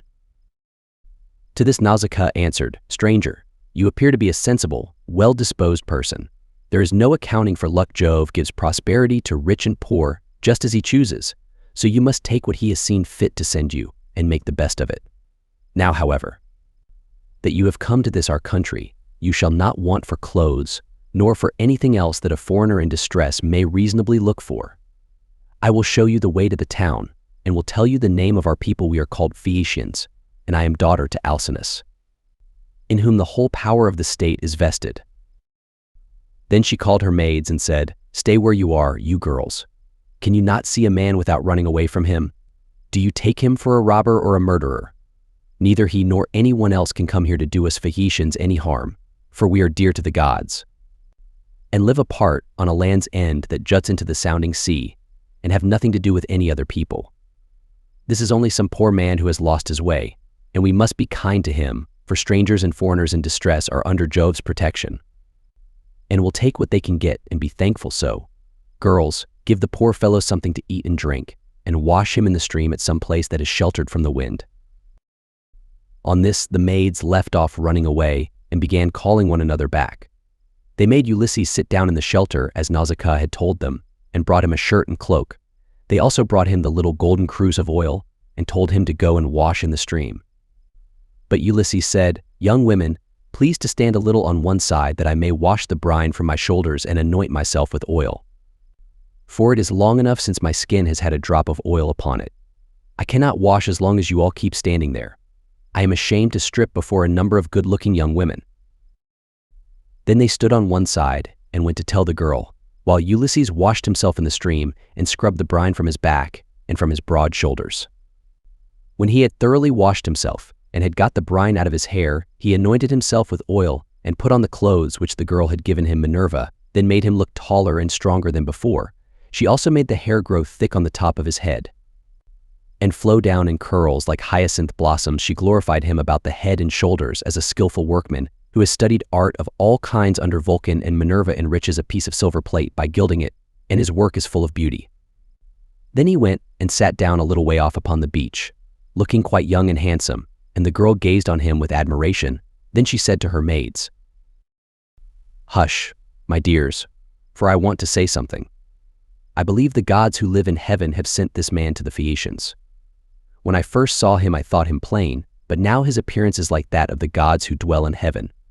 I should like my future husband to be just such another as he is, if he would only stay here and not want to go away. However, give him something to eat and drink. They did as they were told, and set food before Ulysses, who ate and drank ravenously, for it was long since he had had food of any kind. Meanwhile, Nausicaa bethought her of another matter. She got the linen folded and placed in the wagon. She then yoked the mules, and as she took her seat, she called Ulysses. Stranger, said she, rise and let us be going back to the town. I will introduce you at the house of my excellent father, where I can tell you that you will meet all the best people among the Phaeacians. But be sure and do as I bid you, for you seem to be a sensible person. As long as we are going past the fields and farm lands, follow briskly behind the wagon, along with the maids, and I will lead the way myself. Presently, however, we shall come to the town, where you will find a high wall running all round it, and a good harbor on either side with a narrow entrance into the city, and the ships will be drawn up by the roadside, for every one has a place where his own ship can lie. You will see the marketplace with a temple of Neptune in the middle of it, and paved with large stones bedded in the earth. Here people deal in ships' gear of all kinds, such as cables and sails, and here, too, are the places where oars are made. For the Phaeacians are not a nation of archers, they know nothing about bows and arrows, but are a seafaring folk, and pride themselves on their masts, oars, and ships, with which they travel far over the sea. I am afraid of the gossip and scandal that may be set on foot against me later on, for the people here are very ill-natured, and some low fellow, if he met us, might say, "Who is this fine-looking stranger that is going about with Nausicaa? Where did she find him? I suppose she is going to marry him. Perhaps he is a vagabond sailor whom she has taken from some foreign vessel, for we have no neighbors. Or some god has at last come down from heaven in answer to her prayers, and she is going to live with him all the rest of her life. It would be a good thing if she would take herself off and find a husband somewhere else, for she will not look at one of the many excellent young Phaeacians who are in love with her." This is the kind of disparaging remark that would be made about me, and I could not complain, for I should myself be scandalized at seeing any other girl do the like, and go about with men in spite of everybody, while her father and mother were still alive, and without having been married in the face of all the world. If, therefore, you want my father to give you an escort and to help you home, do as I bid you. You will see a beautiful grove of poplars by the roadside dedicated to Minerva. It has a well in it and a meadow all round it. Here my father has a field of rich garden ground, about as far from the town as a man's voice will carry. Sit down there and wait for a while till the rest of us can get into the town and reach my father's house. Then, when you think we must have done this, come into the town and ask the way to the house of my father Alcinous. You will have no difficulty in finding it. Any child will point it out to you, for no one else in the whole town has anything like such a fine house as he has. When you have got past the gates and through the outer court, go right across the inner court till you come to my mother. You will find her sitting by the fire and spinning her purple wool by firelight. It is a fine sight to see her as she leans back against one of the bearing posts with her maids all ranged behind her. Close to her seat stands that of my father, on which he sits and topes like an immortal god. Never mind him, but go up to my mother, and lay your hands upon her knees if you would get home quickly. If you can gain her over, you may hope to see your own country again, no matter how distant it may be." So saying, she lashed the mules with her whip, and they left the river. The mules drew well, and their hoofs went up and down upon the road. She was careful not to go too fast for Ulysses and the maids who were following on foot along with the wagon, so she plied her whip with judgment. As the sun was going down, they came to the sacred grove of Minerva, and there Ulysses sat down and prayed to the mighty daughter of Jove. "Hear me," he cried, "daughter of Aegis-bearing Jove, unweariable. Hear me now, for you gave no heed to my prayers when Neptune was wrecking me. Now therefore, have pity upon me and grant that I may find friends and be hospitably received by the Phaeacians." Thus did he pray, and Minerva heard his prayer, but she would not show herself to him openly, for she was afraid of her uncle Neptune, who was still furious in his endeavors to prevent Ulysses from getting home.